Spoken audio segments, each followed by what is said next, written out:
Can I get a thumbs Yes, up in chat for all sir. good? Okay. All right, I'm gonna start here. Aether. In the vast tapestry of the cosmos, where worlds and realms intertwine, exists a primordial force known as Aether. This ethereal essence, harnessed from the very fabric of creation, holds immense power and is believed to be the catalyst behind the birth of the universe and everything within it. Aether resonates with the essence of magic, and its influence ripples through the cosmos, shaping the worlds it touches. At the heart of the universe lies the focal point of Aether's might, a place of unimaginable energy and convergence. It is here, in the celestial epicenter, that the highest concentration of Aether resides. The closer a planet or realm is to this center, the more potent the manifestation of magical forces becomes within its domain. As the celestial bodies spiral outward from the central nexus, the presence of Aether gradually diminishes. Far-flung worlds situated on the periphery of the universe may possess only faint traces of this mystical energy, while those fortunate to be nestled closer to the core experience the full breadth of its power. Consequently, the elemental forces that permeate these worlds are more vibrant, readily accessible, and interwoven into the fabric of their existence. The influence of Aether on a world manifests in the form of various magical elements, each carrying its unique properties and capabilities. Some chaos elements include ferocious fires, violent winds, and the engulfing darkness, while some order elements include the solidified earth, the flowing water, and radiant light. Each are linked to a distinct aspect of creation and imbued with its own set of rules and limitations. The interplay between these elements shape the very nature of magic within a realm, guiding the spells, enchantments, and mystical practices of its inhabitants. Journeys to the core of the universe, where Aether is most concentrated, are perilous. Alright, there's our Aether. Let's move on to Varanth. I'm going to get through this whole document, and then we will take a break and kind of comprehend what we've kind of been learning. Alright? Alright. Varanthal. Varanthal begins to take interest in Soldamis, spreading their influence as the first of the gods to arrive. Varanthal takes particular interest in the dwarven race, as their engineering and tinkering of machines powered by aetherite was a potential... Oh wait, we changed. Okay, never mind. I'm stupid. That's on me. Do you have the things? Hold What up. now? Dude. Oh my gosh. The divine influences. You don't have them ready? I thought we were using the what's it called, that one PNG for it. Am I crazy? This doesn't have the divine influences. The divine influences are different than the gods. Yeah. Did you want? Okay. You wanted that. Right. Yes. I did want that. It's gonna take a good second to copy. Okay. We can move on to the... Yeah, let's do that first. We'll wait a little bit. Yeah. The divine influences are like mystical powers that hold each of the gods to their specific prowess. They're beyond even the gods and all of their things.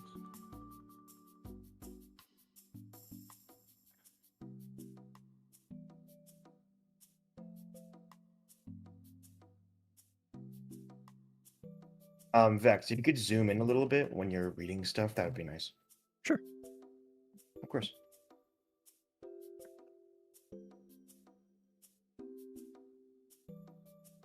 Is that better? Much better. Thank you. Okay. Yeah, we're gonna wait a minute and then we can get the divine influences. Gods are bound by the butler. True. Is it good for everyone? If you can't read it, we can zoom in a little bit more. Yeah. Just let me know and I'll... I have a really big screen, so... Sure.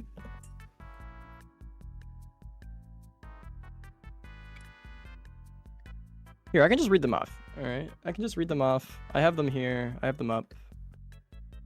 Alright, you guys ready?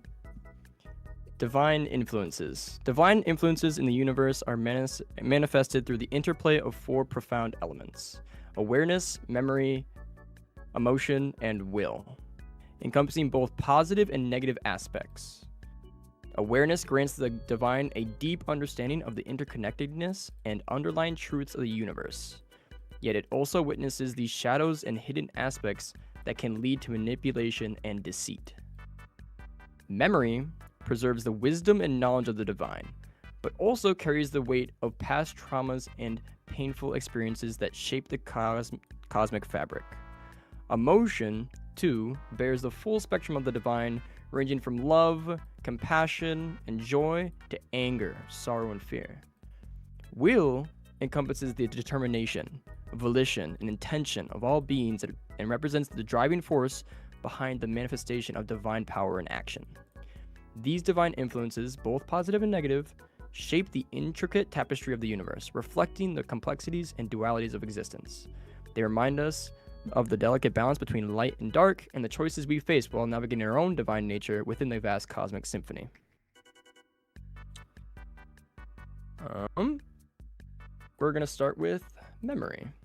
Memory, as one of the divine influences in the universe, holds a profound significance.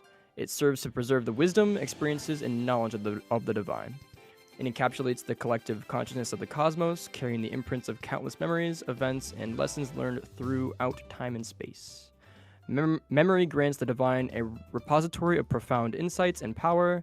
It holds the keys to unlocking ancient wisdom, unveiling forgotten truths about the creation and destruction of all things. However, memory also carries the weight of past traumas and painful experiences linked with the knowledge recovered. It can become a burden, haunting and tormenting those who dive deeper into the web of memories, even the divine. It serves as a reminder of the imperfections and vulnerabilities that exist within the divine realm.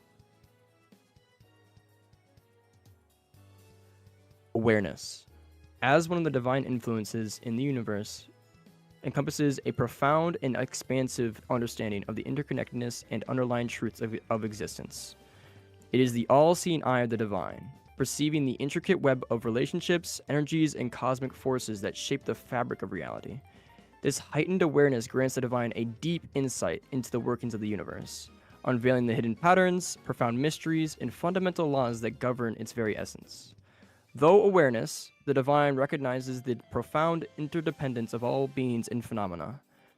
It perceives the ripple effects of actions and choices, understanding the tangled matrix of cause and effect that spans across time and space. This awareness instills a sense of responsibility and reverence for the delicate balance that sustains the cosmic order. Yet awareness also bears witness to the shadows and hidden aspects that exist within the divine realm. It allows for the potential manipulation, deceit, and the misuse of power. This heightened understanding of the complexities of existence can bring forth a profound sense of vulnerability, as the divine becomes acutely aware of its own limitations and failabilities.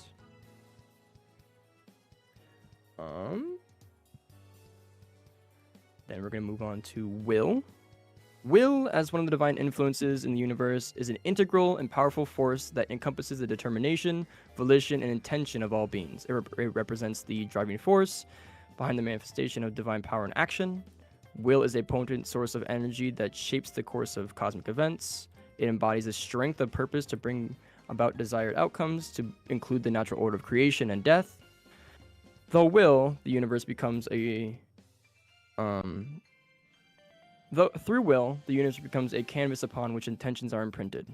Positive aspects of will include benevolence, justice, and the pursuit of harmony when driven by a genuine concern for the well-being and flourishment of all beings. However, will is not devoid of complexities, and some negative aspects include a rise in arrogance, a sense of dominance, or the value of self-preservation over mutual good. Will can lead to the imbalance, disharmony, and the oppression of those deemed inferior or unworthy. The will in all things is not fixed or immutable. It evolves and matures, guided by the lessons learned from experiences throughout existence. The interplay of the positive and negative aspects of will invites the divine to navigate the complexity of choice, responsibility, and the consequences of actions. It encourages introspection, self-awareness, and the constant refinement of intentions. And then for our last divine influence, emotion. Real quick, where are you reading this? Because it's not sharing on your screen. Yeah. I know. It's on a page that I can't show anybody. It's hey. Maybe hold up. if you can maybe like copy and paste into Google Docs so we can at least see it. It's just hard because the format doesn't like work out. But Okay, that's fine. If you really can't, that's okay. Okay. Yeah, I didn't think we can. Emotion, as one of the divine influences in the universe, is a profound and dynamic force that adds depth and richness to the fabric of existence. It encompasses a vast spectrum of feelings, ranging from love, compassion, and joy to rage, sorrow, and despair. Emotion is the most common medium in which mortals can sense the presence of the divine within their world. The balancing of positive and negative emotions within the universe is essential to existence of any one emotion. You cannot have joy without anger, nor hope without despair. Emotion grants depth and meaning to existence, evoking responses that transcend mere rationality. It adds a layer of complexity to the interactions between beings, fostering relationships and shaping the course of cosmic events. If the amount of happiness or joy becomes imbalanced in the universe, emotion, as one of the divine influences, will bring natural balance through anger or rage. The divine is invited to navigate the ebb and flow of emotions with wisdom and discernment, harnessing their power for equilibrium. In essence, emotion is the lifeblood of the divine, infusing the universe with vibrancy and profound resonance. It is through the expression and experience of emotions that the divine engages deeply with the world, shaping its journey and leaving an indelible mark upon the cosmic tapestry. All right. Let me take a drink. All right. You want me to start the false gods? Yeah, that would be sick. Let me know when you've got it.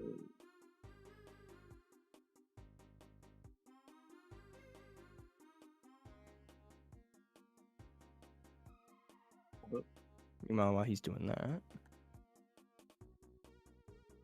I'll be here. For everyone in the chat, if you have any questions, you can say them in the chat. If you're worried you'll forget it later. Vex, do you want to like show the text or no? Oh, I'm sure. Because I can't stream. It's blocking me. Oh, okay. And we'll definitely get to those questions after we enter the Q&A session between each part. Or if you want to say it verbally, you can raise your hand when we enter the Q&A section. Yeah, do you want to do like a quick Q&A on the systems as well? Because we're going on to a whole different topic now. Yeah. If there's any questions about the divine influences, that would be now. Oh, we got one from Scandurin, Apothecary. Sure. Hello. Hello. So Hey. it's less about less of a question about divine will as more of a question of how divine will and the gods like work alongside each other. Like, are the gods like shackled by their divine will? And additionally, are the true gods, you know, like Varenthel, Draketh, and that, are they able to feel emotion? Yes. The divine influences, every god is affected by these divine influences.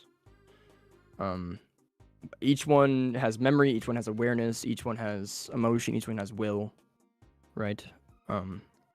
It's just that each god has a certain one that they specialize in, where they have one that is more influential over them than others.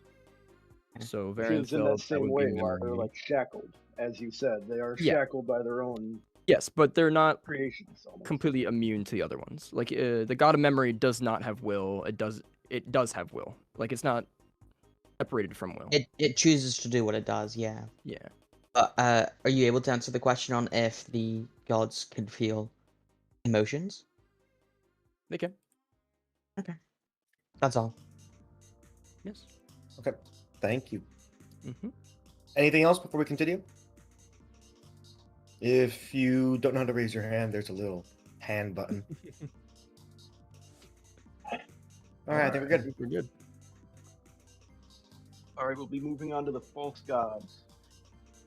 Sometimes sentient life looks for the meaning of life in wrong places, sees divinity in astrology, and manifests a belief system in a god that does not exist, but seemingly holds power over those who believe. This is the case with Solaron, the sun god, and Lunariel, moon gods. Their influence was once immutable. Yeah, Michael, that's just kind of hard to hear you, bud. Do you have a Uh, better mic? If you want, I can. Me and Hoggles can read. Oh if you yeah, yeah, want. yeah. Yeah, I'll just hold on. Yeah. Okay, sorry, Oculizer. I feel bad. Yeah, me too. Sometimes sentient life looks for the meaning of life in the wrong places, sees divinity in the astrological, and manifests a belief system in a god that does not exist, but still seemingly holds power over those who believe. This is the case with Solaron, the sun god, and Lunarel, the moon goddess.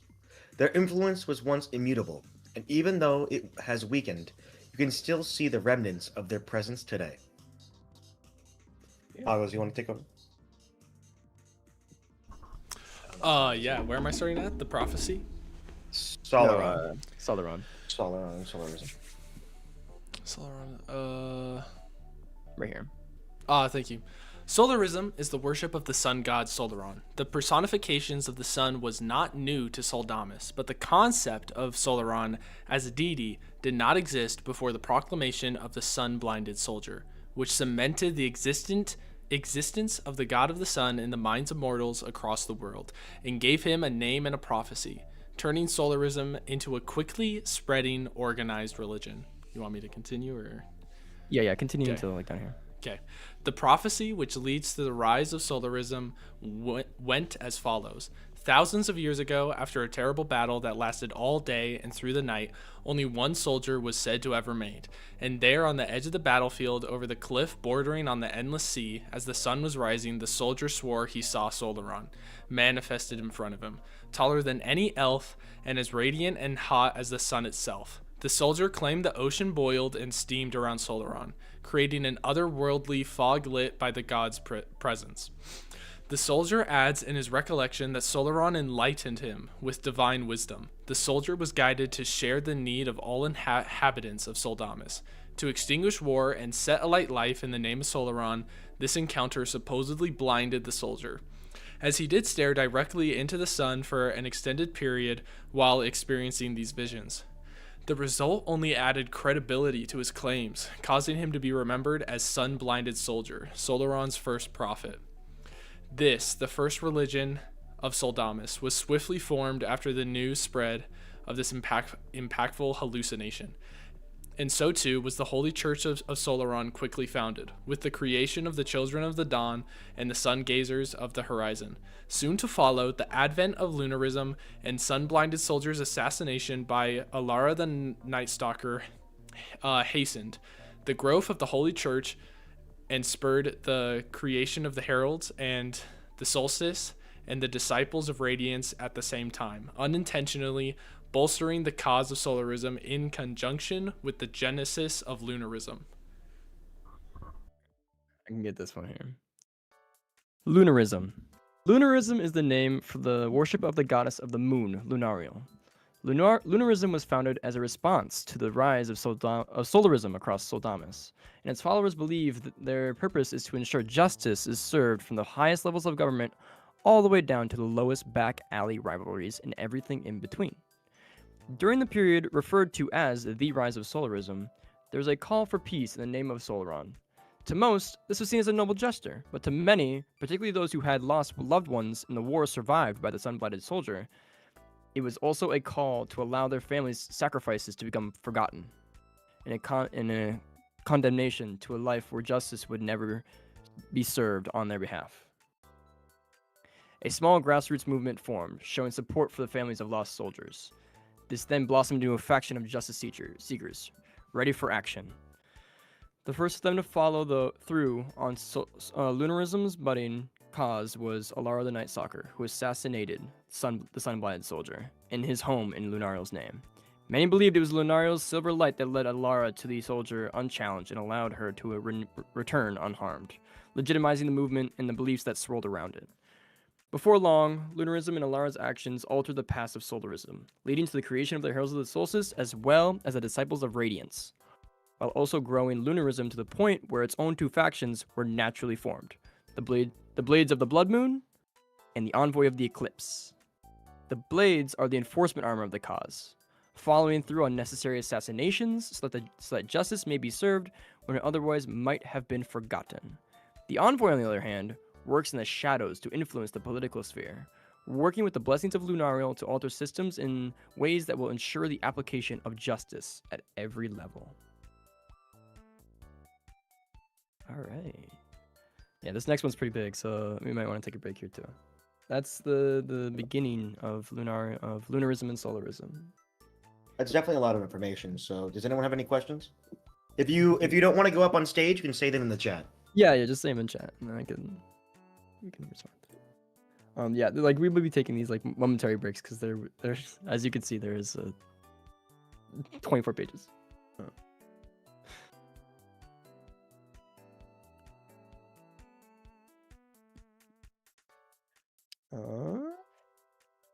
When are we gonna learn something new?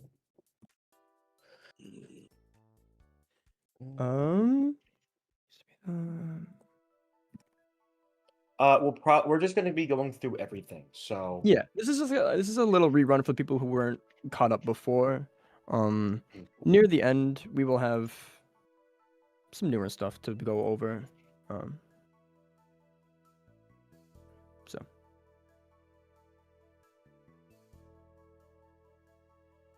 All right. Leon, do you want the big one? Oh, I want the big one. Let's do this. Okay. Okay. Where am I reading? Just remind me. Sun-Blinded Soldier? Yeah. Sun-Blinded Soldier. The survivor known as Sun-Blinded Soldier was an unremarkable young man who was raised while working his family's farm in Anixar. Originally known as John, he lived a relatively simple and straightforward life, with his parents and his two younger twin brothers managing the farm, which was not successful enough to make them wealthy, but did produce enough to keep them comfortable. When the call to serve it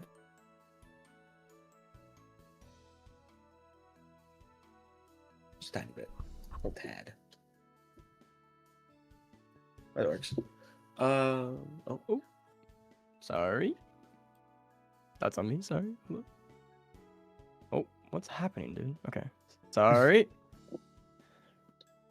When the call to serve in the war came, John knew immediately that he would go. His brothers, Rhett and Rowan, worked well together under their parents' direction and could help keep the farm running while John was gone. The twins were not yet old enough to serve, though they were close. John was thankful that they hadn't yet crossed that threshold, and his parents were too old, but John was proud to be the one representing his family on the battlefield. When the infamous battle broke out, neither John nor anyone in the front lines knew how impactful it would be to the future of Sodanis. On the battlefield, John held his own reasonably well, but the battle was a bloody one, and soldiers from both sides were falling fast. As the day stretched on, it was all John could do to stay on his feet. His head was swimming inside his helmet. The heat from the sun was unrelenting. The losses were wearing on him as well. Night fell and the battle stretched on. The only thing worse than the oppressive heat of the sun was the frightening darkness of the battlefield. Hip lanterns and torches casting deep shadows across the faces of the fallen. Seeing so many bodies fall, hearing the agonizing screams, John knew this day would haunt him. Perhaps it was haunting him even now. He felt as if he could hear his name being called. "John! John!" he heard in the distance. The voice sounded familiar, but it couldn't be, could it? John snapped back to reality just in time to dodge a blow and take out the man who threw. There it was again, his name. Amid the clash of metal and the cries of agony, it was there. He was sure of it. John fought his way towards the sound. He continued to wonder if he was going crazy right up until the moment he nearly stumbled across his brother. John couldn't believe his eyes. "What are you doing here, Rhett? You're not supposed to be here," John cried as he collapsed to the ground where his younger sibling lay, his lantern casting their battle-weary faces into sharp relief. What happened? Are you hurt? Why are you here? What about Mom and Dad? The questions poured out of John before his brain had fully caught up to the situation. Where's Rowan? We followed you, Retson replied, wincing. We didn't want to sit back on the farm while you fought alone. You're not even old enough, John replied in disbelief. We lied about our age, Rhett groaned. John cursed under his breath. Where does it hurt? Where's your brother? Tell me now so I can help you. I lost where we are. Okay. Rhett's eyes swam. He took in a sharp breath, then exhaled slowly. His chest did not rise again. Rhett? Rhett! John knew his little brother would not wake up, but he couldn't accept it. He banged on his armor, shouting for him to wake up. As he did so, a sword came down and caught him in the shoulder. His armor thankfully taking the heft of the blow, John was on his feet, fueled by the pain of loss, and made quick work of the assailant. Rowan! John called into the battlefield. Rowan! John fought his way across the battlefield, which was increasingly empty of upright bodies. The ones littering the ground threatened to trip him as he searched the faces around him for a glimmer of recognition. The shadows twisted everything into exaggerations of John's worst nightmares. Grimaced faces warped into angry snarls, and twisted limbs seemed to reach and grasp in the flickering light of his torch. Though few remained, there were also living bodies to contend with as well, some extinguishing their torches and using the dark as cover until they attacked. John's pain and rage fueled him in every encounter that distracted him from finding his little brother. Not Rowan too, damn it! I can't lose them both. He made his way across the battlefield, looking into the faces of the fallen, delirious in his fear and grief and exhaustion. He eventually removed his helm. He hardly registered that there was no one else to fight. He kept searching, his body shook, his mouth painfully dry, and continued to look. Wouldn't allow himself to rest, even for a moment, until finally, the face of his second little brother, Rowan, is spotted just near the edge of an oceanside cliff. John falls to his knees by his sibling and lets out a roar of grief and anger. Eventually, he finds he is numb, in body and mind and heart. After the fighting and the loss, once he has cried all the tears within him, he stands and looks out over the cliff his brother's body rests beside. It was not really a decision so much as a feeling that the things he most wanted to do in that moment was to throw himself off it. The sun was rising in front of him, and a new day was dawning before his eyes. A rocky island in the distance came into view across the ocean, but he did not register any of this. John stood at the cliff edge and stared, numb and tired. He knew he could not carry this weight, bear this pain, and face his parents to give them the news when he returned home. To let go would be simplest, and he felt so heavy. To fall would be the easiest thing in the world. But it was then that Solaron manifested in front of him. John stared into the face of the god of the sun and marveled as around him. The ocean boiled, sending a deluge of steam into the sky that coated the battlefield in an otherworldly fog. Lit by the radiant god's presence, it was then that Solaron enlightened the soldier, the lone survivor of the bloody battle. John did not avert his gaze as Solaron imparted his divine wisdom. The soldier was guided to share the need for all inhabitants of Soldamus to extinguish war and set alight a life in the name of Solaron. And John promised that he would. No more senseless death, no more unneeded loss, just peace, just rest. As Solaron retreated, though day had broken for the rest of the world, for John the world turned black. It was then that he realized he had been blinded by the sun, the cost of being bathed in Solaron's radiant light and becoming the vessel for his prophecy. John, now referred to only as sun-blinded soldier, shared Solaron's message as instructed. He cited his lack of vision for why he could not continue to help on the farm, and instead chose to live solitarily in a modest shack on the eastern outskirts of Anaxar. He said it was so he could stand on an oceanside cliff at sunrise each day in service to the god of the sun. But some believe the real reason to be that living at home without his brothers and feeling responsible to his parents for their death was too much for him to bear. Followers of Solaron soon set up camp on the land around Sun-Blinded Soldier's home, wanting to be near to the sun god's first prophet. In the morning, the Sun-Blinded Soldier would engage in the ritual of the dawn with all gathered outside. They looked out towards the Isle of Oralis, where the holy church of Solaran had been constructed, as the soldier preached the radiant god's message.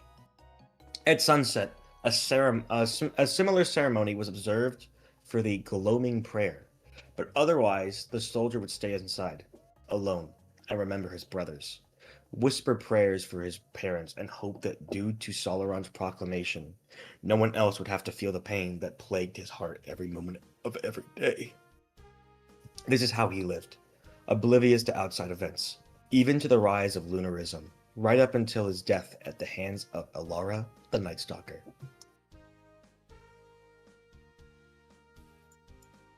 Damn.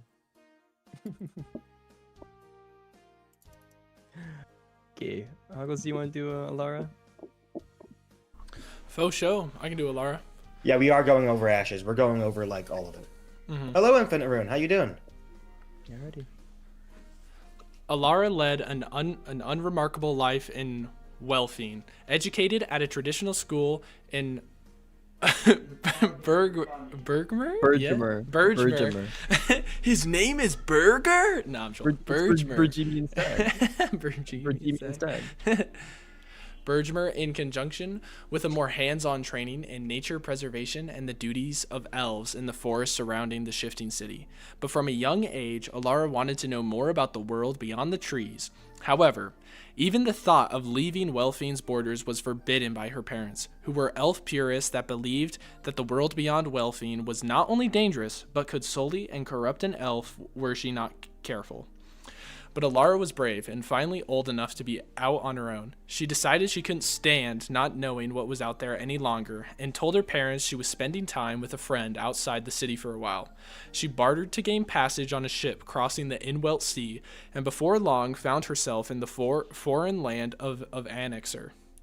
Alara had heard her whole life that this area was dangerous and unstable, but given the nocturnal nature of her people and the skill of elves to read a forest, she found she could travel at night and encounter little danger. She hunted and dressed her own meat, cooking it over campfires only during the day, cloaking her fire in the light of the sun as best as she could. But mostly she used the days to sleep, and crept along by the light of the moon, her only companion as she explored the undeveloped areas of Annexer for days. Eventually, Alara came to a small city. She fell in love immediately.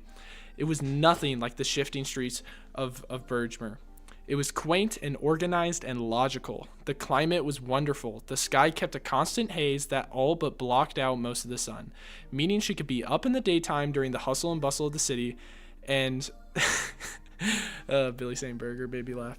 Let me restart. The sky kept a constant haze that all but blocked out most of the sun, meaning she could be up in the daytime during the hustle and bustle of the city and its surrounding farmlands without much strain to her sensitive eyes and skin, a byproduct of being a member of the nocturnal moon elves. Oh my. This city, which Alara learned was called Tomarel, captured her... Oh, wait, did I already read this? No, I didn't. This city, which Alara learned was called Tomarel, captured her heart, and soon so did a human man who lived within it. Theon was his name. He called himself a simple peasant, but he seemed to have no problem providing for himself. And as a keeper of livestock, he knew almost as much about animals as Alara did. They spent their days together, Theon giving Alara tours of the city and treating her to its culinary treats, as well as allowing her to accompany him while he worked with the animals. She never wanted to leave, but Alara thought it was unfair to let her parents start to worry. She knew she needed to get back to Welfine, but she promised to return. Okay, let me just get a drink of water really quickly. Alara had never intended to tell her parents of her adventures. Though she was an adult, though just barely by elven standards, she knew the knowledge would only make them worry. But her time with Theon was not something she had bargained for. She couldn't keep the feelings enveloping her to herself. Burger stalker. She couldn't keep the feelings enveloping her to herself. They had to know what a treasure she had found. The outside world was not only full of danger, there was love out there as well. Alara had expected her parents to need some convincing before they understood how she felt about Theon, but she had believed that they indeed could be convinced. Now she realized how incredibly naive that was. She was told she could choose either to never see Theon again or never return to her parents' home. Indeed, never return to Welfine itself ever again by engaging with a human. They believed she was putting herself and all of the elven race in danger, and they would not stand for it. Alara knew most of the residents of the forest would agree. She didn't want to give up all that she had ever known and loved, but she didn't want to give up the whole rest of the world, especially now that she knew what joy lay beyond. It was a hard decision, and one that caused her pain each and every day. But Alara said goodbye to her parents, and once again crossed the Inwelt Sea. She and Theon lived happily ever after for over a decade in Tomarol. Alara came to be a well-respected butcher, a compliment to her human husband's excellent livestock rearing. Despite the emptiness where the love of the rest of her family should be, Alara was happy. When word of war spread, at least one able-bodied person from each family signed up to fight. Alara said she was more than capable, and that she and Theon should go together. But Theon reminded her of their little secret, not shared with anyone yet, that rested inside her belly. She was strong, but the stress of battle wasn't something that she should endure at the moment. Alara knew he was right. She tried not to cry when she kissed Theon goodbye, not having been separated from him for the night since her return to Tomarol all those many years ago. He promised he would return to her soon. But he did not return. There was a battle with a sole survivor, and it was not her Theon, but some other anorexian man called Sun-Blinded Soldier. He supposedly acted as a prophet for Solaron and called for peace across the land, but when Theon did not come home, peace was the last thing Alara wanted. She mourned heavily. What's that word? Vex, help me. Which word? Oh, facilitating? Facilitating. Okay. Facilitating between debilitating bouts of melancholy and violent fits of rage. During this time, she rarely ate or took care of herself, and it was no surprise to her when there were signs that her pregnancy was no longer with her. She accepted it with a numbness that stayed with her ever since. Once the rumors about the Lunarist made their way to Alara, she saw an opportunity, much like when she was a newly minted adult elf and chose to take action to broaden her world, to cross the sea and change her life. She knew that once again, action would be the way forward. She participated heavily within the budding Lunarism movement, but grew frustrated with all the talk with little follow-through. Fine, if no one else would act, she would be the first. She literally had nothing else to lose. The few she let in on her plan discouraged her, but she would not be swayed. Alara didn't think it would be so easy to walk into Sun-Blinded Soldier's home, but she met no resistance, a fact now attributed to the silvery light of Lunarel. She took his life not unmercifully. It wasn't him she had her grievance with, but the whole world. And this would be the first step in molding it into something that resembled justice for Theon, and for their baby that never was. She left a small patch depicting the moon on the soldier's mouth, and walked out of his home, uncontested. From that point on, known as Alara the Night Stalker. Okay. Any questions? And then we're gonna move on to the Crusades. Yeah, that was a lot of information. So if anyone has any questions about the lore, raise your hand or say it in the chat. Yes. Does Alara like burgers? Alara like burgers? I don't think they existed. But Heartbreaking news. I bet they would. I mean, like, how can you not like burgers? Yeah, that's what I'm saying. All right, we're gonna move on now. Okay. Aisha's days stretched on. Her nights were no better. The Shilwakan desert heat relented little even after the sun sunk beneath the dunes and night washed over the sands. But she didn't really feel the heat anymore, just the slow passage of time, of which she had an unlimited supply. Her army was almost ready. She took great pride in her work. The reanimated corpses under her control were stronger and more stable than ever before. Far from the shambling, crumbling monsters she created early on, these could do some damage and take quite a beating. Not as resilient as living flesh, of course, but Aisha was a dreamer, and she dreamt that one day perhaps her army of corpses could be just as strong, if not stronger, than the mages who banished her and doomed her to a life, if you could call it that, in the harsh desert. All for daring to dream. Alright. Then, here, Hoggles. Me and Hoggles will switch off. Hoggles, your turn. Okay, sounds good. Councilman Lazar readied the troops. The heralds of the solstice was prepared and already in formation at the port of Aurealis. With the blessing of Solaron and the backing of the Holy Church, the crusade, beginning in Annexer and making its way to ultimately face the heretical mages of the Shewalkin Desert, was bound to be successful, if bloody. The rumors of the worship of other gods in Annexer had only reached the level of backroom whispers, but it was enough. Best to quell these mumblings before they grew to murmurs. From there, the worship of illegitimate gods would advance to being right out in the open, and then the issue would be more difficult to squash. The elite warriors were itching for some action. The sharp steel of their swords was far too clean and dry. Time to get them dirty in the service of the light.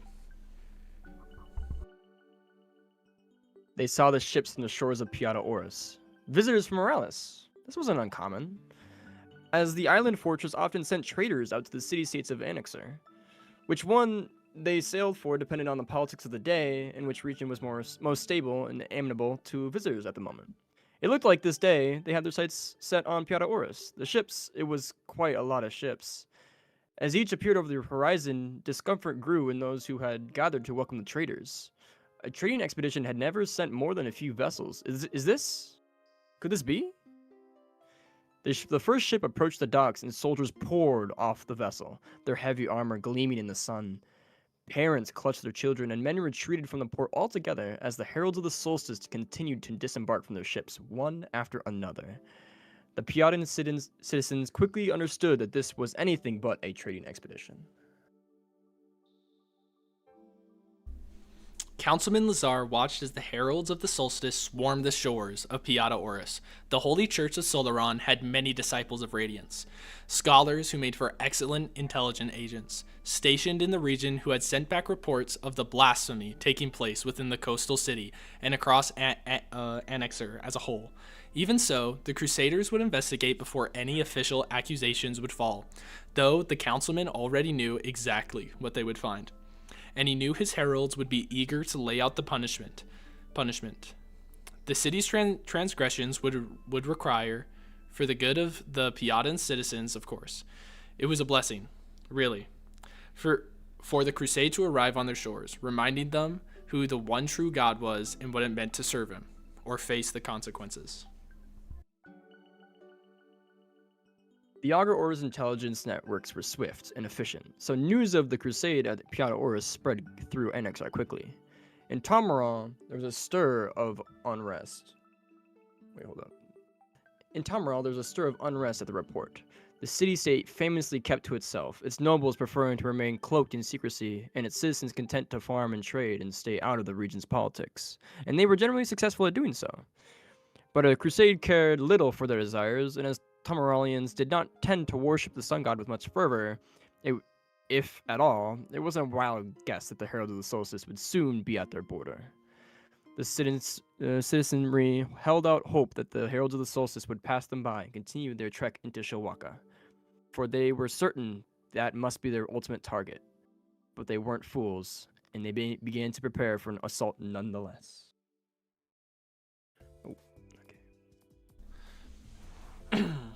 The news came to Aisha like whispers on the wind. Something was coming. She grinned, though someone looking on might mistake it for a grimace through her bandages. Just what she had been hoping for. Target practice for her army. This new crop's first real test. It wasn't lost on her that this was a test of her skills as a dungeon master as well. The embalmed savant, she called herself. And at raising the dead and enchanting them so they could fight and obey. A savant she certainly was. With her army shambling behind her, the mummified dungeon master moved east, dragging her wrapped feet through the sand, unable to feel its scorching heat reach out and sear her soles. Though, if she could, she would relish the way it drove her forward. It didn't take long for the rats to run out of the shadows. Councilman Lazar's heralds quickly uncovered the wicked grasp of the plundering guild and augur order had on Piata Oris. Its politicians, its nobles, even its traders and builders were not untouched by the sullied mark of these followers of inferior and illegitimate gods. The polished tactics of the elite heralds of the solstice were extremely efficient at flushing out the heretics, and after they were presented at the city center and executed for their crimes, the example would be made, and the Holy Church's message would resound throughout the city and beyond. The Piatan citizens would fall in line, with the rest of Anaxar soon following suit. After that, the troops would advance south. The heralds of the solstice would make an appearance at the other city-states as they moved through Anaxar, ensuring each took the example of Piata Oris to heart and gladly unsheathing their swords to clarify for any who seemed to not have received their message. Next, they would target the blasphemous mages of Shilwaka,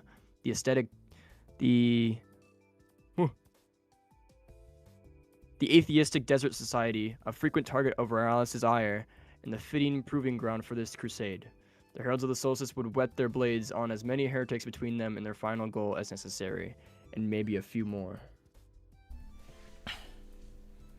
In Tomarol, tensions were rising.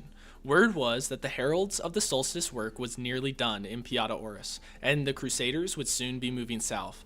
Though Tomarol preferred to stay out of conflict, they were not entirely helpless. However, even with the most militant of the Anarexian city-states were little match for the heralds of the solstice, and the Tomarolians feared the Orialans would raise their quiet farming city without breaking a sweat. Even so, they wouldn't go down without a fight. The Tomarolian farmers and guards gathered their weapons and armor and prepared. In a few moments, at high noon, under the strongest and most cleansing light of the sun, they would begin. Councilman Lazar looked down approvingly at the row of heretics marked for execution. Plundering guild and augur order members presented to the gathered Piatan citizens. They were bound and hooded, but members of the crowd knew who they were, knew what was about to become of them. Many heralds of the solstice had to act as crowd control to stop the common rabble from surging forward out of anger and desperation. The councilman gave his speech, explaining to those gathered how an example must be made, a sacrifice given. He told them how the radiant god shines on them even now, in this dark time, and soon, with this act, the clouds would be lifted, and the warmth of Solaron would finally be felt by the city once again. He gave the command for the executioners to commence, set alight the redemption in the name of Solaron. But as the first prisoner was pushed forward and to their knees, trembling and awaiting the blade of the heavy sword wielded by a herald of the solstice executioner, a rock flew out of the crowd, hitting the herald square on his helmet. "Heralds, find who threw that and make them regret it," Lazar commanded. He would not have his authority mocked by these mainland heretics. But another rock flew, and another. One hit the councilman at the temple. He had not been wearing his helmet as he gave his speech. With that, his already thin patience was fully extinguished. And as more rocks came flying and those gathered started to surge forward, Councilman Lazar's voice rang out over the chaos. "Burn them to the ground." And with that, the heralds of the solstice were unleashed upon the city. Aisha was nearing Almaden. She could see the city lights over the dunes to the southeast already. She would be giving the Shewalkin capital a wide berth, as it was the zealots from Orialis she'd be training her army on this time. The Almadians who took part in her ousting and their loved ones held the whole city. Huh? What? Am I tripping? What does this mean? The Almadians who took part in her ousting and their loved ones held the whole city. Could have a taste one day, but it wasn't yet time for that. However, as she marched herself and her militia of risen corpses forward, she could sense that the time was drawing near. The news of the fall of Piata Oris traveled quickly, and the heralds of the solstice pressed forward almost just as quickly, making their way to the first city-state of Mijlok with little time wasted. Despite their impressive training, the heralds of the solstice's forces were not impenetrable, and Anaxarian city-states were not pushovers.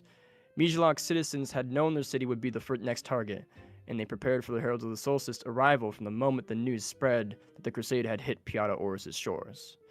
It wasn't much different in Scanduria and Welter. Each city-state sent quick word to the mercenary cape of Soltia to recruit fighters for their cause, a common practice across the region when extra brawn was required to settle dispute, and the Anaxarians prepared themselves to take up arms against the heralds of the solstice.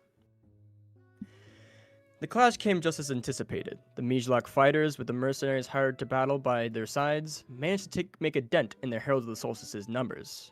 However, with Piotr Orus serving as a warning call, once the tides began to turn against the Mijlok, their surrender came quickly, lest they become the next lesson the Heralds of the Solstice wanted to teach the region. The Heralds' next hit was Welter, which is known to have a particularly heavy plundering guild presence and deep coffers to match. Word is that though they put up a fight, they chose to pay the Heralds of the Solstice off before their losses grew too large. The councilmen accepting a performance of mass conversion as an acceptable obeisance, and the hefty bribe as a tithe to the god of the sun. In Scanduria, the city militia and hired mercenaries worked together to great effect, taking out an impressive number of heralds members in the clash at their gates. But as the elite or rallying warriors gained entrance to their city and upper hand in battle, Scanduria accepted defeat before the herald deemed it necessary to bring them fully to their needs. Stories swirled that clashes with the wild horde in the deep wilderness between cities added to the heralds' casualties, but their march never abated. Their arrival at Tamaral was inevitable. And so, Tamaral prepared. They did not employ mercenaries as they preferred to keep things internal, and the citizens vowed that they would not be bullied into submission like their neighbors. Surprise was their best bet, as brute force alone would never win against the elite heralds of the solstice, so they planned and plotted. They set traps, they hid, they waited. But one citizen, he believed in the sun god's cause. As a recent transplant to Tamaral, ousted from his former home, he was not yet assimilated to the Tamaralian way of life, and if the city was going to be flattened by the heralds of the solstice, he wanted to be sure he was on the winning side. So the turncoat set out, intending to intercept Lazar and his forces and trade information for his life. Venturing into the dense forest, he aimed to intercept the marching heralds. Councilman Lazar couldn't be happier. With efficient movements and organized formations, the formidable army marked one city-state after another off their list, ensuring each of the areas they passed through knew the might of Soldaron and would not question it again soon. Their losses were not negligible, but unavoidable, and each member of the Heralds knew what they signed up for, and would be happy to pay the ultimate price in the name of the Radiant God. They had but one more settlement to hit in this region, the perpetually mysterious Tamaral, but the Anorexian city-states were just the appetizer. The heathens in the desert would be the main course, and the army's stomachs were rumbling. As they approached the overcast city at the foot of the mountains, a figure emerged from the shadows of the forest. Suspecting him to be an ambush or a strategic distraction, it took restraint not to flatten him immediately. But the councilman ordered the troops to hear him out. He was a turncoat, heavy with information about the Tamaralians' preparation for their arrival. As he unloaded everything, all the intel he had, the councilman thanked him. Lazar told the turncoat that his sacrifice to the sun god would not go unrewarded. Then the army marched on, leaving the man alone in the forest. His reward would be that he was able to keep his life. But with his betrayal now fully realized, he found he had no place to go. The beasts of the forest licked their lips in the shadows around him as the army moved into the distance and the sun sunk beneath the trees. The next day, the heralds hit Tamaral with exacting force. The farming community's surprises failed one after another, and it seemed they would soon have to swear loyalty to the sun god or see everything they knew razed to the ground. Tides turned. However, when the nobles of the city descended upon the fray en masse, a darkness fell over the battle, like the sun had set and nothing but a new moon hung in the sky. The Solarians held strong, but Tamaral's mysterious nobles turned the tides of the battle in a way the heralds of the solstice had not anticipated. Something about the darkness caused the Crusaders to falter. Some soldiers seemed to lose chunks of time, unsure where they had been, returning to the front lines with a pall washed over them. More and more soldiers became disoriented, pale, and weak. The councilman called for his heralds to regroup, and the Tamaralian nobles took the opportunity to offer an entry into negotiations, which the councilman agreed to entertain, if for no reason than to give his army a strategic rest. At the meeting with Lazar, the Tamaralian nobles refused to remove their hoods. Their faces remaining obscured, their entire bodies covered by their robes. Their faces sounded like wind through a forest at night, and though they refused to swear fealty to the sun god, they vowed that no other gods would be venerated within their city either. Councilman Lazar gave one last volley of threats, but in reality the city was not their target, and their time and energy could be better spent raining down the sun god's wrath on the desert heretics, who posed a much greater threat to the influence of Solaron across Soldamis. After the appropriate amount of political theater, the councilman accepted the compromise while promising himself that he and his heralds would one day return to Tomarol to finish the job. Though none of them would admit it, he and the heralds of the solstice alike were glad to be away from the dark shroud of a city, their point made well enough for now. Paradoxically, when the representatives of the sun left their city, the Tomarolians saw the darkness lift. The nobles retreated, their actions as mysterious and inexplicable as ever. And under familiar gray skies, the farmers tended to the wounded and began to mend their damaged property. Aisha expected the Orialans to head to the Obsidian Institute first, the university having been a target in the past and the closest structure to the border of Annexer. She positioned herself and her army strategically amid the dunes, out of direct sight but ready to intercept. All that was left was to wait. She could hear the rhythmic thud of heralds of the solstice boots as they marched their way toward her across the sands. With her army of undead at her back and the sun-scorched dunes soon to serve as a battlefield stretched before her, she was ready. Now that the confounding skirmish at Tomarol was behind them, Councilman Lazar was getting excited despite himself. He could see the Eastern Chilwakan University in the far distance. He could feel the unrelenting heat beginning to bear down, and while it should feel like an obstacle, instead it felt like impending victory. They had trained for this. They had Solaron on their side against these desert-dwelling heretics. All the battles before this were the warm-up. It was finally time for the main event. The councilman knew news of his forces' movements would have traveled to the region by now, but he didn't anticipate any interference on their march, as he also knew the Chilwakans liked to use the harsh desert to their favor, rarely advancing to meet intruders, instead forcing offenders to pass over the unforgiving dunes, tire themselves in the scorching heat, and come all the way to the Chilwakans, rested and conditioned to the merciless climate before the battle would begin. Lazar felt so confident that they could walk right up to the university doors before they were challenged, that he strategized that his army would benefit from a night of rest before they spanned the final distance between them and the first congregation of heretics, that they would introduce the full might of the radiant god. "Halt!" the councilman commanded, and his forces stopped in their tracks, their formation unbroken. The sun was already dipping toward the horizon in front of them. There was enough light to settle by, and they'd rise at dawn, their god's image shining behind them, urging them forward as they finished their advance. "We camp here tonight." Though he could sense his army's thirst for battle, their target distant but within reach, they followed orders without complaint, and as the sun fell below the horizon, so too did the heralds of the solstice lay down to rest. Aisha couldn't believe her luck. Sure, there were sentries posted, and her advance wouldn't be a complete surprise, but it would certainly manage to catch the Crusaders off guard.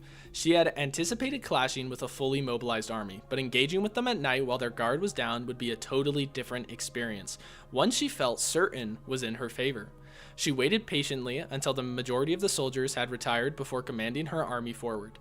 The heralds of the solstice had no idea what was coming, and soon she would be upon them. Councilman Mazar was wrestled from his dreams by a commotion in the camp and had his sword in his hand before the fog of sleep had totally lifted. An attack? Surely not from the university or Almaden. It must be a band of foolhardy nomads from the heralds will dispense with quickly. The councilman wasn't worried. Upon exiting his tent, he was met with chaos. His soldiers seemed to have forgotten their training in their sleep. There was no practice formations, no coordinated advancement. In fact, there was little advancement at all. Lazar moved into the fray to examine the situation. They weren't fighting university scholars or militia members from Almaden. They also weren't facing a band of overly ambitious nomads. What had entered the camp was a horror that they had not prepared for in their endless drills back on Aralis. An army of the dead. Like his soldiers, the scene knocked the councilman off guard. But despite his horror, he recovered quickly. "Heralds of the Solstice, prepare!" The grotesque enemy didn't behave like any foe they had met in battle before. There was no self-preservation, no logic to their assault. They threw themselves at the heralds with no regard for their lives, if you could call them that, or safety. advancing with a wild abandon that the heralds had never been trained to counter. The enemy, their sunken-in faces, the pungent stench that swirled around them, the implications of their presence on the battlefield, it all caused one's stomach to turn. But Lazar's command was effective in bringing the soldiers' attention where it was needed. Coming face to face with death had been difficult to reckon with, but the familiarity of formation, the rote call and response, and the straightforwardness of simply following your commander's orders brought them back to their training. The soldiers called out in reply, and Lazar again raised his voice over the din of battle. Formation 6! The members of the heralds organized themselves, filling the gaps left by their fallen brethren until their lines were tight. They called out to their leader, indicating that they were listening and ready. Advance, advance, advance! Lazar's voice commands rang out across the battlefield, his soldiers pressing forward in unison with his orders. They clashed with the enemy, again, this time as one. The singular coordinated mass of armor and weapons Lazar knew them to be. Aisha's undead army had certainly caught the Crusaders by surprise, and she managed a few casualties in the chaos of the initial fray. As expected, though, the heralds of the solstice rallied and fell back on their training. The shock of her arrival spent and the instincts drilled into them finally rising to the surface. But she had more than one trick up her sleeve. As the fighters from Aurealis were distracted by taking down her army, she would raise another. And little did the heralds of the solstice know that they would be the ones supplying the fighters. Clash was turning in the heralds of the solstice's favor. Lazar had moved to the rear to observe the battle and strategize further. His soldiers were using their training well, and it appeared the army of profane combatants that had descended upon them was losing bodies at a steady pace. It wouldn't be long before the heralds put them all to rest. But some sort of commotion had broken out. As his soldiers on the front lines pushed forward, those toward the middle had their attention elsewhere. First here, then there, more and more. His soldiers' formations were deteriorating into chaos, but he couldn't see why. Sword out, he pushed his way into the fray, either to put an end to whatever threat was pulling his army out of line, or to discipline any members of the heralds breaking protocol and putting their companions at risk. But when he made his way to the first whirl of disorder among his ranks, he found his soldiers standing around a fallen member of the heralds. "What's the meaning of this?" the councilman barked. Before an answer could be given, a volley of shouts broke out nearby, and soldiers who had been dutifully facing forward, moving ahead in their formation, were forced to turn and defend themselves from adversaries with their backs. A similar scene played out where the councilman stood. Another, her head nearly severed from her shoulders, raised her sword up to attack. Her fellow soldiers defended themselves, but they were reluctant to land a heavy blow despite the risks she posed. Unwilling to take up arms against someone they had known, trained with, and trusted their lives with only moments before. The councilman's worst fears were realized, but he knew what was needed. He ran his sword through her. It was a kindness, both to her and the soldiers who hadn't wanted to do it themselves, but his actions also gave his soldiers permission. The fallen aren't heralds of the solstice anymore. They are the enemy. "They're using our dead against us," Lazar shouted. "Don't let sentimentality come between us and our mission." It was unclear how far his message spread before the battlefield as more and more heralds of the solstice rose from the dead. Living soldiers were surrounded, undead on all sides and rising amid their formations. Confusion and distrust were sown across the battlefield as Lazar's troops couldn't tell who was friend and who was foe. You can't engage in strategic positioning when the enemy could rise at any side of you, could be wearing the same armor as you, bear the same insignia across their chest, and be indistinguishable from your allies. The heralds of the solstice were falling apart. Aisha watched with wicked satisfaction as the heralds of the solstice was being picked apart. It was a delight to observe, but not nearly as saccharine as it would be when she employed these tactics against the arrogant mages she had sworn to destroy. By banishing her, they had put themselves on the wrong side of the power she was developing, and she couldn't wait to see their faces when they realized what they were missing, what they would have learned from her, what they could have done with her at their sides. As she allowed herself a moment to bask in the possibility, she almost missed the glint of steel in the moonlight. Jumping back just in time, she found herself face to face with Councilman Lazar. "Call off your demons, heretic," Lazar barked at the embalmed monster before him. She was clearly once a woman, likely a Shilwakan mage, but whatever dark magic she was practicing left her only vaguely resembling a human any longer. Call them off. I don't think so, the beast responded, her voice like dry leaves scraping across sand. Lazar wondered if the grimace that spread across her face was meant to be interpreted as a smile. The bedlam at Lazar's back grated at him. He knew his soldiers were falling, and he knew he had to stop it. Quickly. Every one of yours that falls rises again just for me. That grimace again. Soon the battlefield will be a sea of dead. Your crusade will be at an end, and mine will be just beginning. If she was the source of this disgusting magic, then she would have to be cold. Putting an end to her would also put an end to the enchantments she controlled and save his soldiers. Lazar gripped his sword and bellowed, "By the light of Solaron!" And then he struck. Aisha dodged the blow. Telegraphed so plainly as it was, she continued to dodge and strafe. Knowing the man she faced was tired, mentally and physically, and distracted by the sounds of his soldiers battling their worst nightmares just behind him, being forced to cut down their own brothers and sisters over and over again. Assuming they weren't themselves cut to the ground only to rise as another of Aisha's puppets. But not all her puppets were needed for that task, and she commanded some to disengage. Steadily, they shambled over to the clash between her and the councilman. Lazar felt fatigue deep in his bones. The beast was quicker than she had a right to be, but his training ran deep, and with everything on the line, he wasn't close to giving up. He continued to advance on her, keeping her on her toes, waiting for the right opportunity.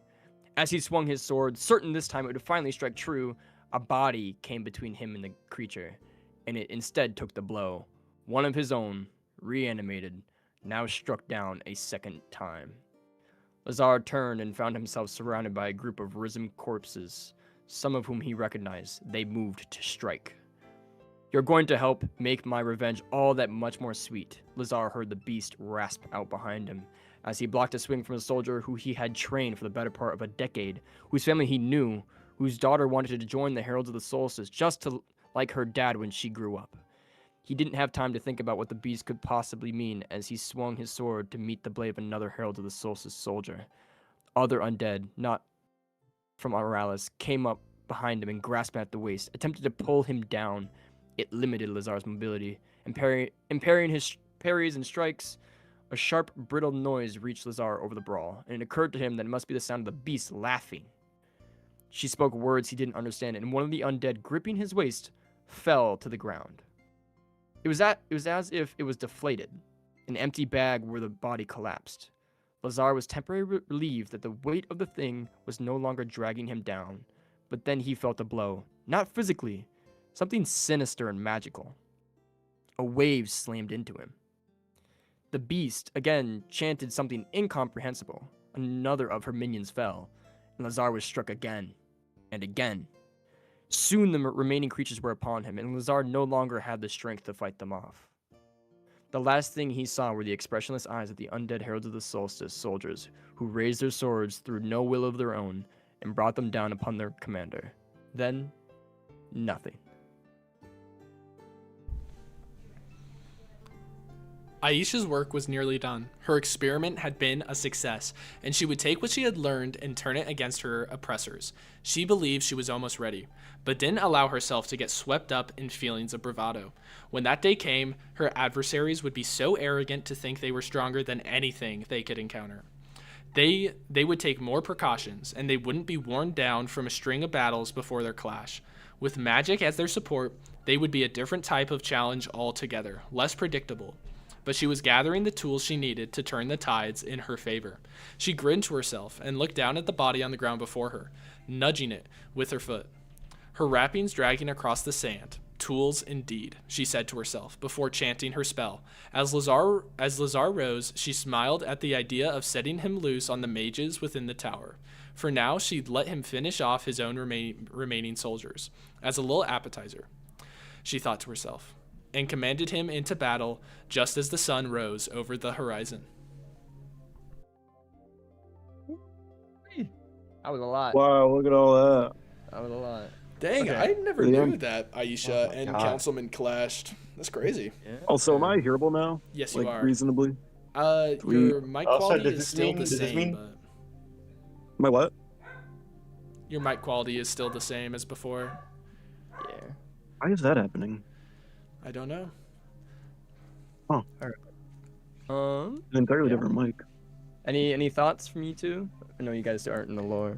I as much as mean, that one. that's pretty freaking sick. I mean, Aisha seems like a really cool character. And yeah, let's go to the map because I kind of want to get Yeah. where did the Crusaders start from? They started from Aurealis and then they went to They Annexer, went- right? Yeah. So they started Yeah, on they a went route, directly to Piata. and Piata Oris is like somewhere over here. Okay, so that's Piata. And then that's where So their they kinda first siege came was. over here. Yeah, they started here, and there was a city right here, and then they moved to Miljak or Mijlak, which is like right in the center of Annexar almost. Mm-hmm. And Welter is over here. This is where that's the next destination, and they were like the ones who bribed the Crusaders to go away, right? Mm-hmm. And then their next target was Scandura, right there. Scandurian got- Apothecary? Huh? Yeah, yes. Yeah. Oh, yes. my homeland. And Oh then my god. their very next was Tomarol, and Tomarol's right here. And they didn't make it to Tomarol, right? Because they No, had to clash they with made it- Aisha, or They made it to Tomarol, okay. but Yeah, they couldn't. fought but- in the Seawalker, right? no, Did they they fought. go to Piata Orales, or am I Really? confused? Piata Oris was up here. This is the first Oh, yeah, landing. okay. Landing was up here. Tomarol was the destination right before the Desert Heretics. Mm-hmm. It was the one where they had to turn away because the battle was too exhausting, and it wasn't actually their like target. Mm-hmm. So they were like, let's not waste the resources and the time, and let's go. And so then instead of going over there, they kind of came around the mountain, and they're kind of like somewhere in here. Okay, so that's where the battle took place in that This is where the area? big battle. So like, Aisha kind of roamed this desert right here, Uh-huh. and the Obsidian Institute, where Aisha was from, is somewhere kind of along this mountain range. So like somewhere like right here. Okay. So Lazar set up his troops right here. So like set up camp, and Aisha kind of came over. and did an ambush in the night. Okay, dang. What? I never knew this. This Also, is ridiculous. Really? other important information. Well, Soltia, where like these cities got their mercenaries from, Mhm. is right here, and then this right here is the Inwelt Sea. This is the Inwelt Sea right here. I have a question about Solaron. Sure. The entire thing about like what the Sun-Blinded Warrior, whatever his name was, Sunblinded Soldier. the Sun-Blinded Soldier, was that no more war, all peace. What is the reason for Lazar to be like going to war with people? even Well, though see, I- the story of the Sunblinded Soldier was a long time before the events of the Okay. Crusades. Mm-hmm. Yes, that was like a very long time ago. That's like what created not created, but So, a long time Bum, ago, the rise of Solaron and lunarism happened. Sunblinded Soldier was here in Annexar. The battle happened. He looked out over the cliffs, saw Solaron, saw the island of Oralis that became the holy land for Solarism. And lunarism came in opposition of it because they thought that they had not given justice to the sacrifices that had happened. okay. The message of set light life and extinguish war in the name of Solaron was against what they believed because they had lost dear ones in the war. Okay. So their sacrifice was in vain. But as centuries kind of went on, and the Sunblinded Soldier's message kind of faded from the minds of many, Solarism became more militaristic and more enforcing of their religion. And they deemed Is any Solaron, worship like, of theirs as The heretic. next prophet is okay. Is Solaron like? I'm sorry, Lazar, similar to what the Sun-Blinded Prophet was, where he's like a prophet of. Okay. Lazar is more of just like a military general Yeah. under the followings of Solaron than so much like Okay. a prophet of Solaron. He was a councilman under the teachings of Solarism from the Holy Church of Solaron. Okay. Yeah. Whew. I need to take a little break. I'm kind of I'm kind of like. Okay. Mhm. Yeah, let's take a 5-minute break. Does Any anyone want to come up and questions? say some stuff? Any questions? Just comments My about mic anything? quality is still like bad. Yeah. I mean, It's it's okay. like for me, I can understand you just fine, but if people in the audience No, I- can't, then I feel like yeah. Discord is capping my quality, like genuinely. Anyway, hold on. Shiwelka? Are you on Shiwelka Chris where? Badia? Oh yeah, Shiwaka is down here. This entire region is Shiwaka. And it's like a desert dune type It's a desert. biome. Yeah. Yeah. Do we? And Annexar is like a forested region. So Aisha is from Shiwelka, and what other things are from Shiwelka? Like what other cards? Does anyone- What other cards? Yeah. Do we know? Or- Shiwaka hasn't. We haven't really gotten a whole ton of cards on Shiwaka yet. Oh, okay. Um, Just pretty much Aisha. Oh yeah, that's it. Bergemer. Oh wait, hold up. So you remember Alara the Night Stalker? Mhm. This is Welfiend. Mhm. That's where Right. her original home is That's before yeah, she leaves. and elves kind of like hang out here. Bergemer's like in here, Mhm. and she took a ship from like here, through the Inuit Sea to Welter, and Mhm. then made her way to Tamara, Mm. where she found her love Theon, and then Theon died in the war, and she got mad. Mhm. Yes, this is Andrew Bergemer. Berger. Yeah. Okay. I have a Yeah. newfound appreciation for Aisha and her character. She's so much Yeah. more she's so much more interesting to me now. Yeah. Oh. Hold up. Let me edit this map so we can look back on it later. Let's When we- buff Aisha to the max. Bring back It's buff not Aisha. Aisha because of the lore. Yeah, just for the lore. Lore It was accurate in the Aisha. lore. Bro, lore accurate Aisha is genuinely the scariest thing ever. It would be like It would low-key be kind of cool if you would like have like a death blow where like if or like just anything lore like, if accurate a Zero. creature in your Let's opponent's not bring field dies. lore accurate Zero to the game, bro. That's also scary. It would be kind of cool if in the future, when you tap Aisha, there's like a small chance the cadaver has like a crusade helmet on or something. A crusader helmet on. It's like it could be like a 1 out of 100 chance. Little interesting Easter egg. Does Is anyone this have any somebody- questions about the lore overall though? Billy, Alersi, Raider, Rice?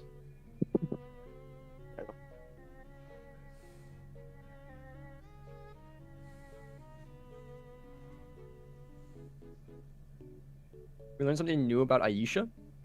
Yeah, do something new. I'm curious now. Let me look. Let me look if there is anything new. Oh, Oculizer is off of the stage. Leon, could you bring him back? Oh, do I have to?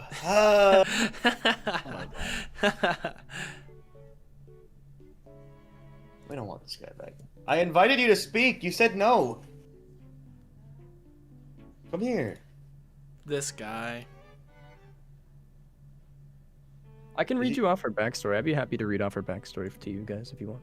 I don't know her backstory, so I would like to know. I her. also don't know her backstory. This is something that Oh, we know it. you know her backstory. You know her full backstory of her being ousted from the institute. You know the whole story. Oh yeah, because did Avid reveal it in the? Avid did reveal it, I believe. Yeah. Oh yes. Okay, then there's probably not a whole lot of information about her that isn't already known. Let's think. Okay. You can theorize. Give Theorize- me stuff that- question. There's more stuff. I don't want to reveal it right now. We can later date. Will she? Okay, actually, that's a good question. Will she work Do- alongside Zeratrix? Just overall, will DMs ever meet? Number one, and two, would DMs work together in their nature, like Aisha and Zarathric work together? They would work together in very specific cases. They all share a very powerful goal of trying to be the best they can possibly be and conquer the world. So you can't really share that power. So they butt heads a lot, and in very rare cases where they have a common enemy, they work together. But mostly it is very solitary. All right. I think we can move on now. Oh.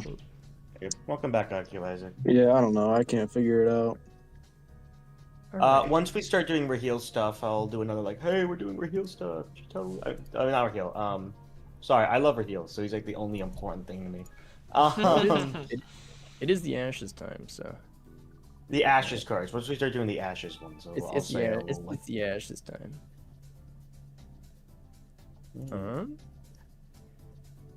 Yes. Okay. We do, but I want to know more. You want to know more? We know Raheel's story. He's dead. You're spoiling it, dude. We. Yeah, I don't know, but that's just me. All right. No, he's only dead in your eyes. You just don't believe hard enough. You gotta believe. All right. This is by a page basis. Hoggles, you good with that? Yeah, I'm chill with that. Oh, is this Raheel? Is this Raheel? This is the Ashes lore. We're moving on to the Ashes. Let me just 1 second. Okay. Well, let me do a little like, hey, we're doing Ashes stuff now. Sure. Yeah. I can kind of give my a little. keyboard because I haven't touched it. I can give a little. So, Arenku's up here, right? This is very important right up here. Mm-hmm. This kind of encapsulates the Ashes stuff. Yeah. There's this sea right here above Nupasan is very even more important than you would think. Yeah. Little setup just so you guys can see like kind of where everything is geography. There's mountain ranges covering all of Arenku besides where like it connects to Anaxar. Yeah. All right.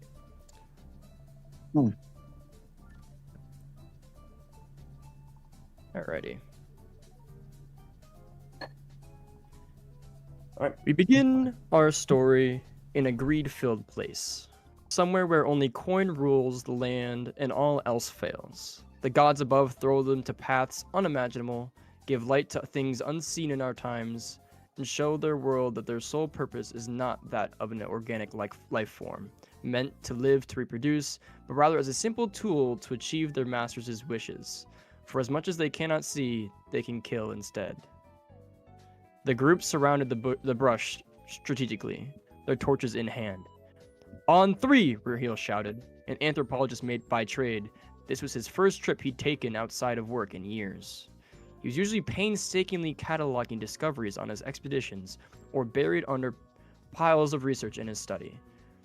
He specialized in ancient magic and primeval languages, but today's trip wasn't about either of those. Today was the hunting expedition he had always dreamed of. It had been his idea to sneak into the unwelcoming lands of Arenku to trophy hunt, bringing home the hides and horns of animals not seen anywhere else on Soldamis. If he got his way, they may even encounter the mythical Amarok, a wolf-like beast said to be 3 times the size of any other wolf known to mortals and 10 times as vicious, which hunts solitarily in the deep night. The Amaroks were exceedingly rare, and sightings even more so, as they were extremely stealthy despite their size, and few survived an encounter to tell the tale.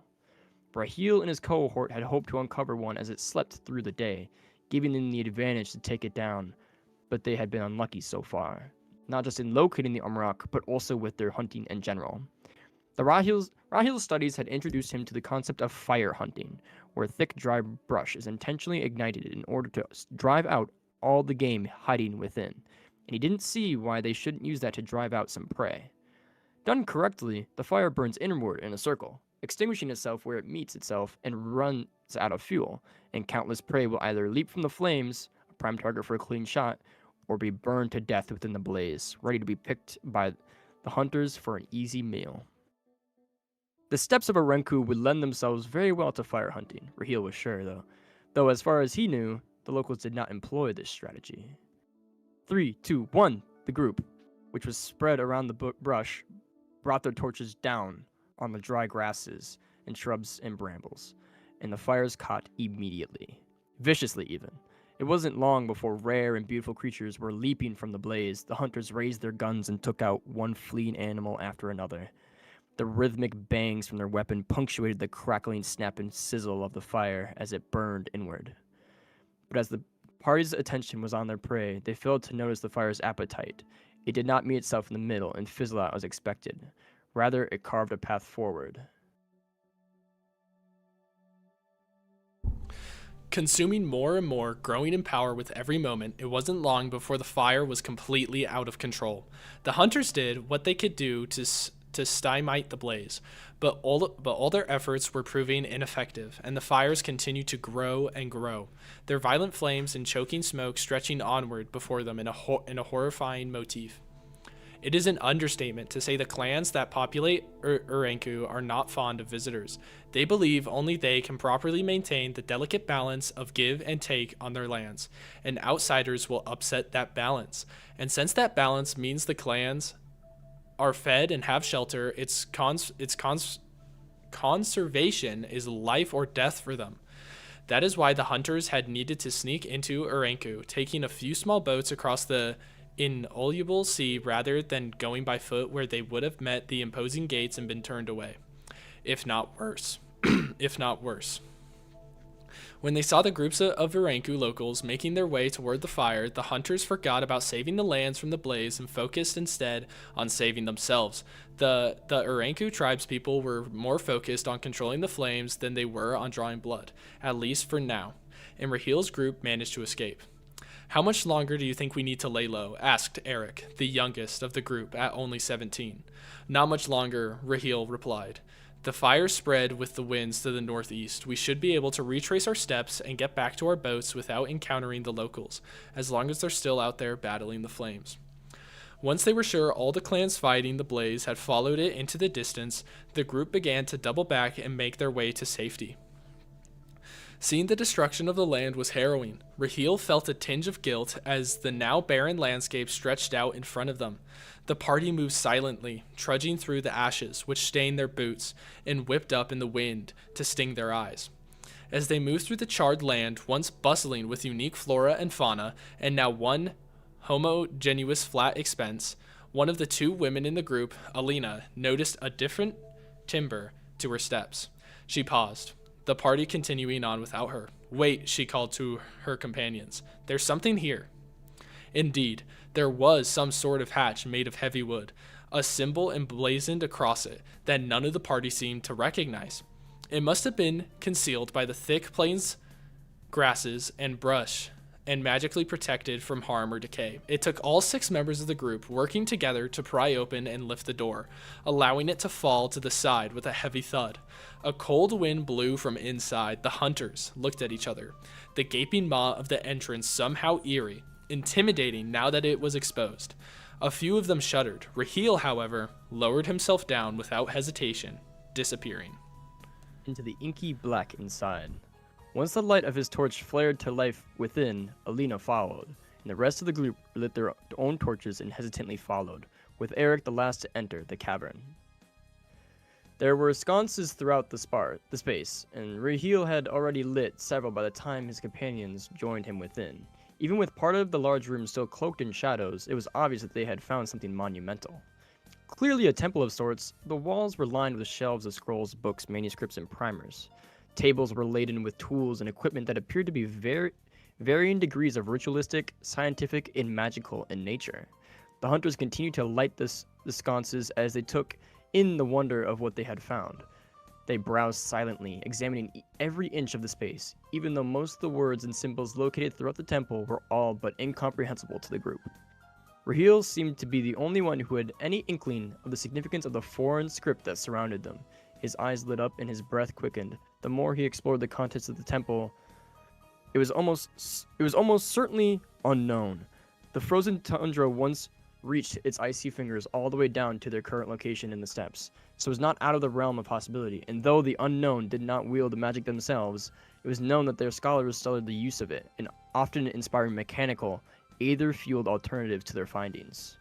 One of the men, the largest in the group, finally broke the odd silence.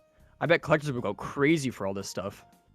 Rahil continued to browse, so much ancient knowledge right here at his fingertips. Another replied, "Oh yeah, I wonder how much some of these books would go for." A title caught Rahil's eye. He translated it in a whisper to himself. The crystallization of aether. Could it be? Had the researchers here documented how to turn aether into aetherite at will? If so, the implications were monumental. The power of such knowledge, unfathomable. Look at some of these gadgets and things, a female voice called out from one of the back corners. Someone pay a big pile of coin for this stuff. Should we divvy it up and come back with some of the transport? No. Rahil's voice cut through the chatter like a knife. It stays. But Rahil, think of all the... Oh, sorry. Do you mind if I read a little bit, guys? Is that okay with you? Yeah, sure. Go for it, bro. I said no, Rahil insists. Screw that, said the largest of the male hunters. This isn't all yours. We found it together, and I'm taking my share. He began haphazardly sweeping books off a nearby shelf into his kit bag. Suddenly, an explosion shook the room, accompanied by a bright flash. The hunters were left temporarily blinded, and with their ears ringing, it took a second for the first of them to realize that the larger man had been shot. They turned towards Rahil, whose gun was still aimed in the other hunter's direction. Alina screamed. I said, Rahil repeated calmly. No. A fight broke out. 3 of the 4 remaining hunters were on Rahil, trying to wrest his gun from his grasp. In the scuffle, Alina managed to knock it out of his hand, and the other woman kicked it out of reach. The male hunter entered the fray and tried to restrain Rahil, who then began employing fierce magic against his attackers. The man was knocked down by a powerful bolt of magical energy. Rahil had learned from an ancient civilization he studied from the wilds of Anixer. The man did not get up. The woman tried to fight magic with magic as best they could. Alina cast a strong spell that knocked Rahil backwards, slowing him down temporarily, but he shot back another wave of violent magical blasts, and the torrent of blows rained down upon them soon took Alina out.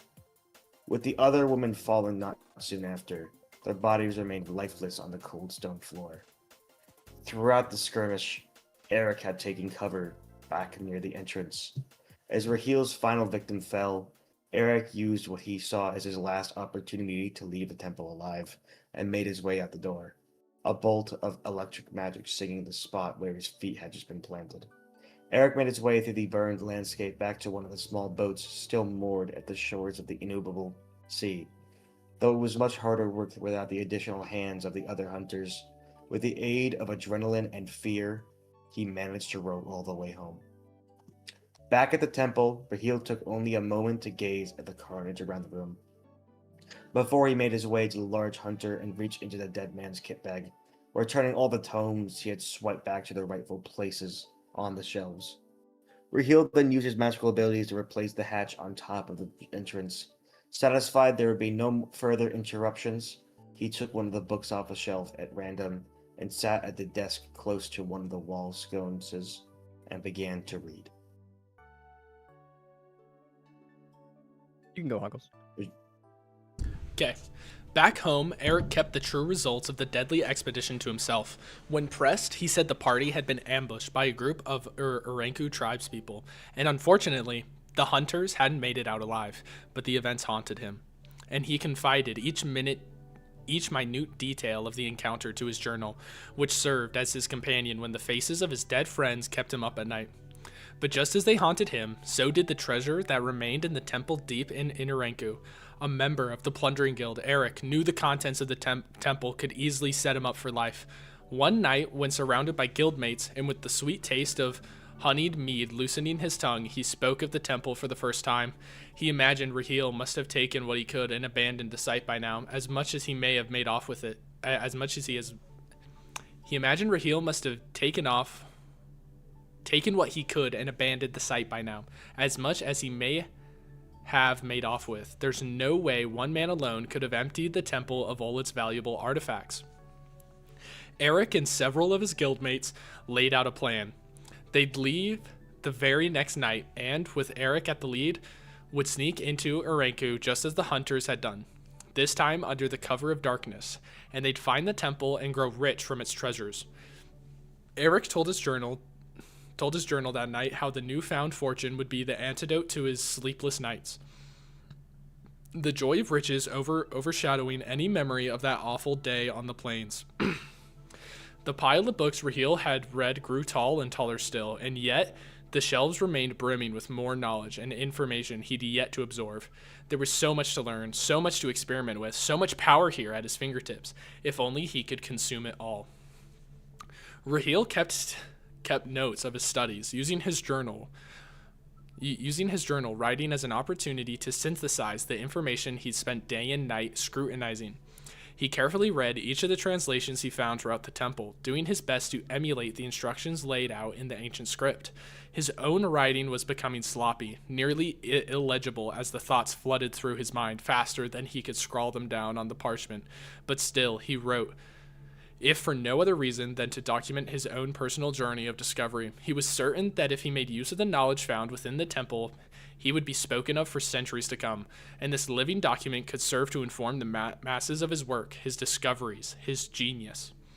What knowledge existed within the temple was truly unbelievable. The ancient researchers really had been studying the crystallization of aether, more specifically, the ability to create aetherite. The power this afforded a wielder was substantial. It could allow the intentional creation of elementals, or even the very harvesting of souls. The possibilities laid out before Raheel made his heart race. He used all the magic he knew in order to sustain.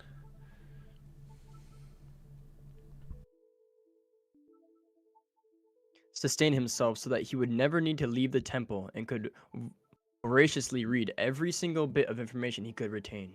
He practiced until his lips could no longer form the sounds of the spoken spells, using the bodies of his fallen comrades as the test subjects when he could, only wishing they could understand how their sacrifice would, through his work, one day change Soldamis as they knew it. With each page turned, Raheel felt stronger, richer. Perhaps his endless time sealed up in what he became to think of as a sanctuary was actually taking a toll on him. As the days stretched on, though Raheel could see neither the sun nor the moon and had completely lost track of the passage of time, he began to feel a breath on his neck and a presence at his back as if there was someone looking over his shoulder. Though of course he was completely and blissfully alone within the subterranean temple, he chalked it up to the intensity of his work, but with each passing moment, the presence felt a little stronger. Like a persistent nudge, pushing him to keep reading, to open the next tome, to practice the next bit of magic, to keep going and never stop, never quit. Let the knowledge sustain him. Raheel found that he didn't want to do anything else but listen. The Plundering Guild members prepared for their journey the next day. Some of the expedition members couldn't help but share about their impending riches as they gathered supplies around town. And it wasn't long before more than a few townsfolk had been taken into this or that guild members' confidences, and word of their mission had been whispered from ear to ear. The little specifics were known except that they would return with valuable artifacts that would fetch a hefty price of gold for each of them. Nokoma was one of the informers of the Augur Order. A relatively young member, she had yet to rise to the ranks of pulling the political strings of Soldamis' elites herself, but she brought information to those that did. And from what she had gathered, there were tomes in mysterious languages and symbols and powerful reagents and equipment within a faraway cache. The guild members could just be blowing smoke, or this could be real. And though her intentions seemed to point to reselling the artifacts rather than making use of them, there's no telling whose hands they might end up in, and there could be valuable or dangerous information in that treasure trove they had their sights set on. She slipped away to make her report.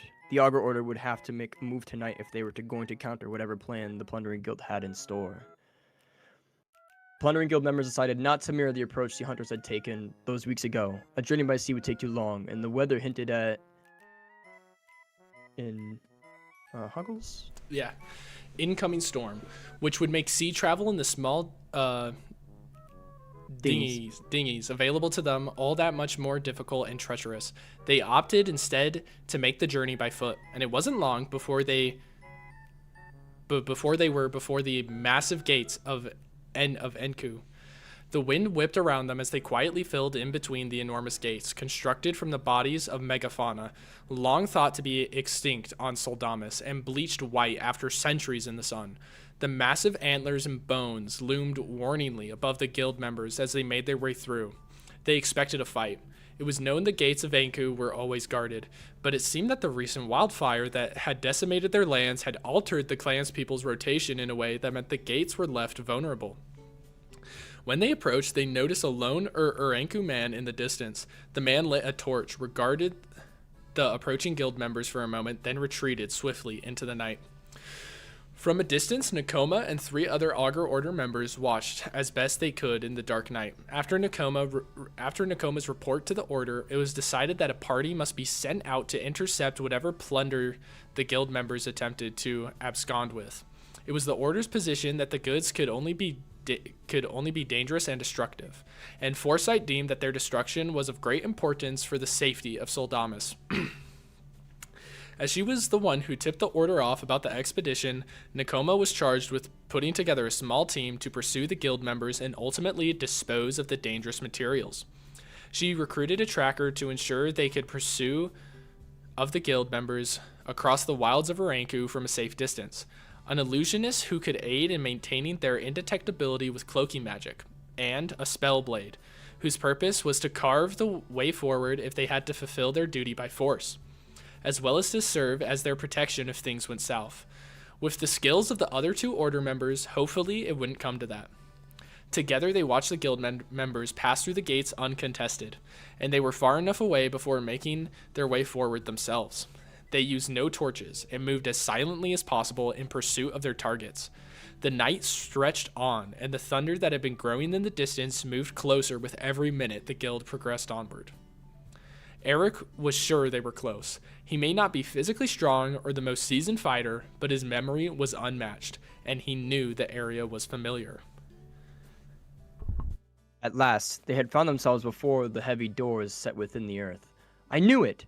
Eric exclaimed, then caught himself, clearing his throat before speaking again, this time with even more authority. "The temple is accessible through these doors," he said, crouching down to get a handle on them. A few others joined in lifting the heavy door, and slowly the doors groaned open, falling to the earth on either side of the dark cavern that served as the entrance to the temple. The guild members cheered and clapped Eric on the back. "Well, let's see what we've got inside," Eric said, giving a little bow and gesturing for his guildmates to make their way in and set their eyes on the spoils he was sure remained inside. Just as the first guild member moved to enter the temple, however, he was blasted back by a powerful bolt of magic. The remaining guildmates shouted and took up defensive positions. Another battle had begun. The Augur Order spies watched from afar. Sharp flashes of lightning could be seen creeping in closer across the plains. The guild members were illuminated by their torches at what must be the entrance to the destination. Once it was clear they had successfully gained entry, the Order members began to strategize how to approach the scene once the guild members were inside. Their plotting, however, was cut short by a flash of light and a scream. At first, Nakoma thought one of the guild members had been struck by lightning, but no. Violent magic bursts were being shot out from the subterranean entrance. As the Order members looked on, the sky finally followed through on its threat of rain, and a downpour enveloped them. The peals of thunder in the clouds drowned out the shouts and cries from the fight they continued to observe from a distance. "What do we do?" the Order tracker asked the group. The Spellblade suggested that their problem might just take care of itself. The 4 remained silent as they watched the skirmish, becoming increasingly soaked as the storm whipped up a violent wind. There was no shelter in the grasslands surrounding them, most of which had been burned away, so they continued to stand and watch, wondering what it was exactly they were up against. Something caught Nakoma's eye. She got her Order mates' attention and pointed out what she saw in the distance, outlines only perceptible when the lightning cracks across the sky at the right angle. Illuminating the clouds behind them, Uranku fighters. They were heading toward the temple. Eric and his guildmates were at a disadvantage. If they tried to enter the temple, they were lined up cleanly to be attacked. Whoever was inside, it must be Raheel, could pick them off one by one. They needed to do something else. Eric tore off a piece of his shirt and emptied some of his gunpowder onto it. He then tied it into a small sack with the gunpowder inside. He carefully lit the very edge of the fabric with his torch and yelled for his guildmates to get back as he lobbed it into the dark temple entrance. He waited a moment, holding his hand out to indicate no one should move forward. Thunder rattled across the sky and made him jump, and just after, an explosion rang out from the temple. Raheel barreled out the door, enraged, casting a powerful spell as he did so, knocking everyone back from the entrance, with many of the guild members falling to the ground. "You'll destroy everything inside, you imbeciles," he yelled. His appearance was grotesque. It appeared he'd neither seen the sun nor eaten since Eric last saw him. His hair hung in shabby curtains, his skin sallow, and his cheeks sunken. He seemed bent forward as if he hadn't stood straight in weeks. "You couldn't for a moment begin to appreciate the value of what's inside," Raheel continued, punctuating his statement with another magical explosion, this one spilling lava out over the ground in a rolling moat across the temple. The guild members jumped to their feet in an effort to put space between themselves and the dangerous magic. Despite his appearance, it was clear that Raheel had only grown more powerful, and if possible, more murderous, since Eric had last encountered him. Raheel continued to push the guild members away from the temple entrance with his lava magic, the raindrops sizzling in a cloud of steam as they crashed into the molten rock. Raheel pulled a sword of crystal from his robes and threw it into the lava, and from that spot before their very eyes emerged a magma elemental. Eric had never seen an elemental formed purposefully before. They were usually a particularly volatile but natural phenomenon. If he hadn't watched it himself, he wouldn't have believed it. His guildmates seemed equally frightened by the demonstration of power Raheel was showing them. There was no time to gawk. However, as the dangerous elemental began to attack, the guild members started to fight as Raheel continued to go at them with powerful magical blasts, forming more magma elementals as he continued to move the battle away from the temple. As he tried to take down an elemental from afar, Eric noticed another member of the guild sneak away from the battle and toward the temple entrance, while everyone was distracted. She slipped into the dark doorway and out of sight. Eric gave a quick glance to the battlefield and decided his guildmates could hold their own for a few and followed close on her heels. As he made his way down the staircase, Eric saw that the space had become even more chaotic in his absence, with teetering piles of books, half-finished experiments, and incomprehensible notes littering the tables and floors. Only a few of the torches were lit, leading to long shadows and dark patches across the floor. Eric steeled himself to see the bodies of his friends, but couldn't have been prepared for what he found. What remained of them were merely husks, as if someone had drained them of their very essence. They no longer looked human, more like if you tried to carve a human made out of wood. Eric looked away, wondering if the sight too would haunt his nightmares. Unaware of Eric's presence, the enterprising female guild member made her way across the room toward one of the tables full of gadgets. She tripped over something on the floor, which sent her deeper into the shadows. She swore to herself as Eric looked on, only barely able to make out her form where she'd stumbled into the darkness. Suddenly, the room filled with a purple light. Eric was temporarily blinded, and when his vision returned, he sensed the other guild member was no longer there. He waved his torch across the room and moved cautiously to where she had been. There was nothing but a triggered spring trap on the floor. Previously concealed by the shadows, Raheel must have booby-trapped the place. But where did the woman go? A spring trap should only send her a few feet in the air, but she was nowhere to be found. And it appeared several books and papers were swept up with her, wherever she went.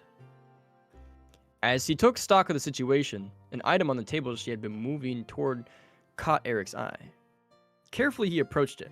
It was a small, intricately crafted sphere, roughly the size of a human fist. Its surface was a smooth obsidian black, absorbing all light and seemingly reflecting nothing. Etched into the dark material is the image of a with runes along its form, each of which pulsates with a dim violet glow. Those runes are an ancient language whose meaning is lost on Eric, but the item's value is extremely clear. Eric dropped the glowing item, which was strangely dense and weightless all at once, into his bag, and returned above ground to aid his guildmates in battle. But there was more commotion when he returned than expected. There were more elementals of various types, earth, magma, lightning, and wind that he could spot, and Eric's friends were nearly overwhelmed. He found it unbelievable that Eric had managed to summon all of them, but just then, Eric watched as Raheel invoked a powerful spell that pulled lightning out of a cloud like a thread from a spool. As the blinding light crashed into the earth, Raheel threw another onto the contact point, and from it, a lightning elemental emerged, sparking with deadly electricity. A guild member fell, Raheel fought his way over to the corpse and His elementals kept the guild members busy for the moment. It took for him to perform some sort of grotesque magic on the body. Something was being drawn out from the man, and before Eric's eyes, the body withered into the same sort of husk he had seen inside the temple. Meanwhile, in Raheel's hand was an object that looked surprisingly like aetherite, but that couldn't be right, because aetherite was found, not made. It couldn't be. Raheel swirled a violent wind around himself, the magic lightly bolstered by the volatile weather conditions already billowing around him. In one fluid motion, he threw the aetherite into the squall and let it be blown around until the gusts smashed it into the ground, releasing an aether burst that formed a wind elemental on the spot. It was then that it became clear to Eric that this was a fight they weren't going to win. Though he recognized it as futile, Eric joined in the fray. Despite the amount of power demonstrated, he couldn't just give up. There was a commotion in the distance. Eric knew that he wouldn't be able to handle any more of Raheel's tricks, and hesitated to even glance at what he would throw at them next. But when he looked up, it wasn't an army of Raheel's minions advancing on them as Eric had feared. It was their imminent death delivered to them in a different form. An Anurenku clan, the Kolara, had arrived to protect their lands. From afar, the clash was chaotic. Nakoma couldn't imagine what it must have been like to be involved. The Plundering Guild members and Raheel alike were eventually forced to turn their focus onto the Kolara who had joined the fray. But the local fighters did not appear troubled by this joint effort. Despite the frenetic nature of their attacks, it was clear that they knew exactly what they were doing. Some Kolara archers kept their distance, wielding bows and taking shots as they presented themselves. Other fighters moved in formations that couldn't be predicted by their foes or the 4 onlookers, who watched as they expertly disarmed and subdued their enemies. Though their adversaries were slipping in the mud and struggling to get their bearings, the bolts of lightning, crashes of thunder, and soaking downpour didn't appear to affect the Kolara at all. The Order Spellblade pointed at a form breaking away from the fight. Raheel had taken advantage of the chaos and found an opportunity to make a run for it, as his elementals remained behind, keeping the fight chaotic enough that he could break away undetected. He began to rush right toward the Augur Order members. The Spellblade moved herself between the Order members and the approaching Dungeon Master, as the illusionist cloaked them in magical shadows. Even with the protections in place, Nakoma readied herself to fight, as do the Order members at her sides. Raheel has no idea he's making his... Wait. Hold up.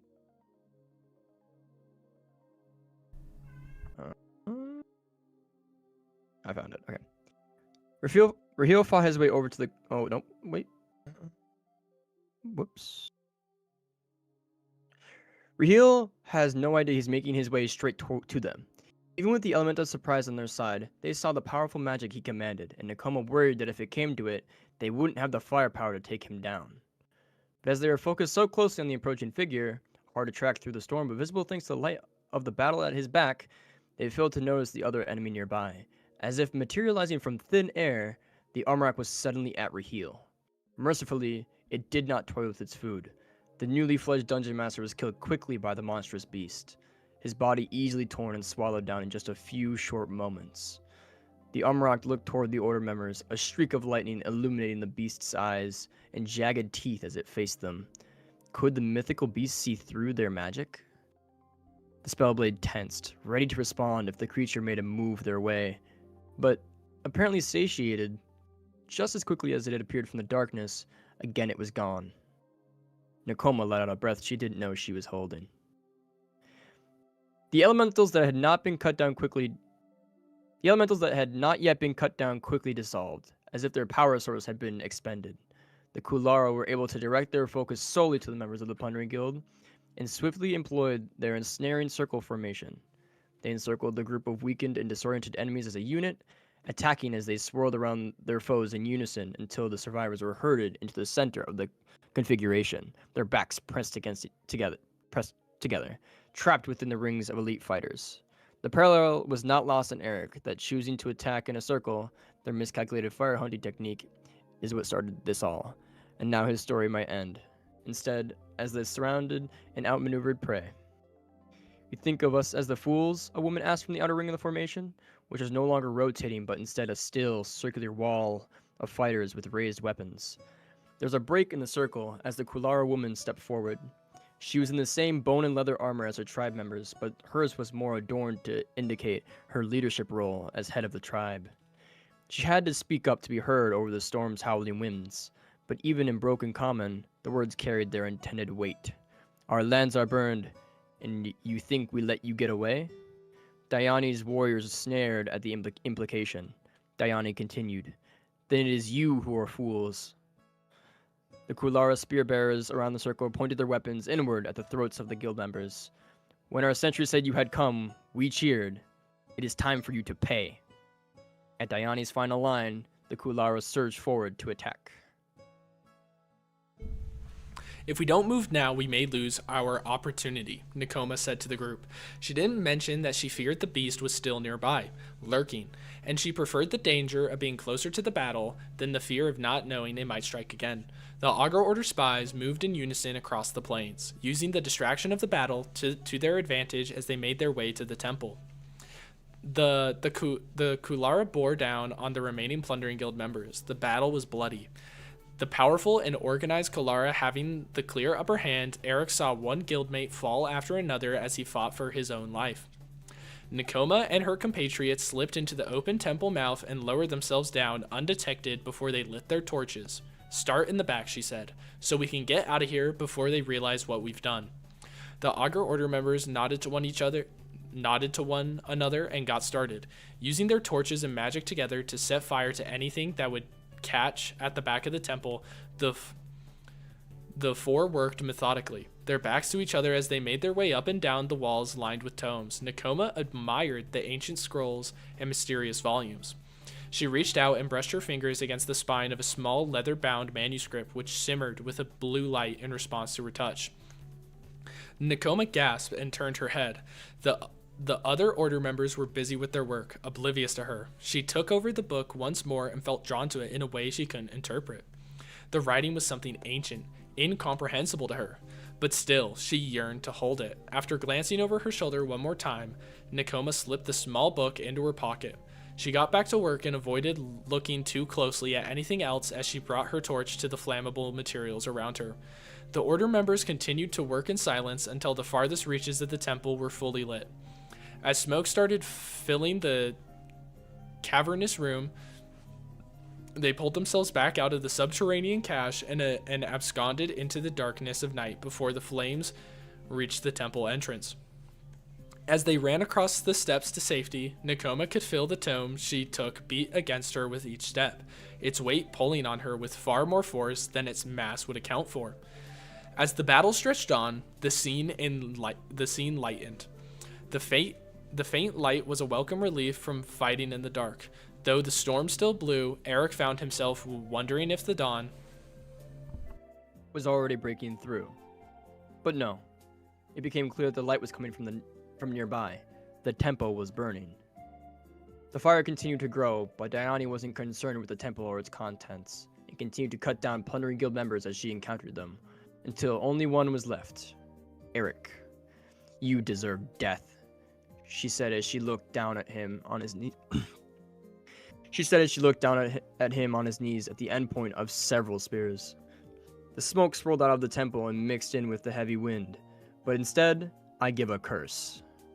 Diani squatted down so she was eye to eye with the captive. You live with your choice. The death of many friends. Eric quacked in front of her, his eyes pleading, tell others, stay away.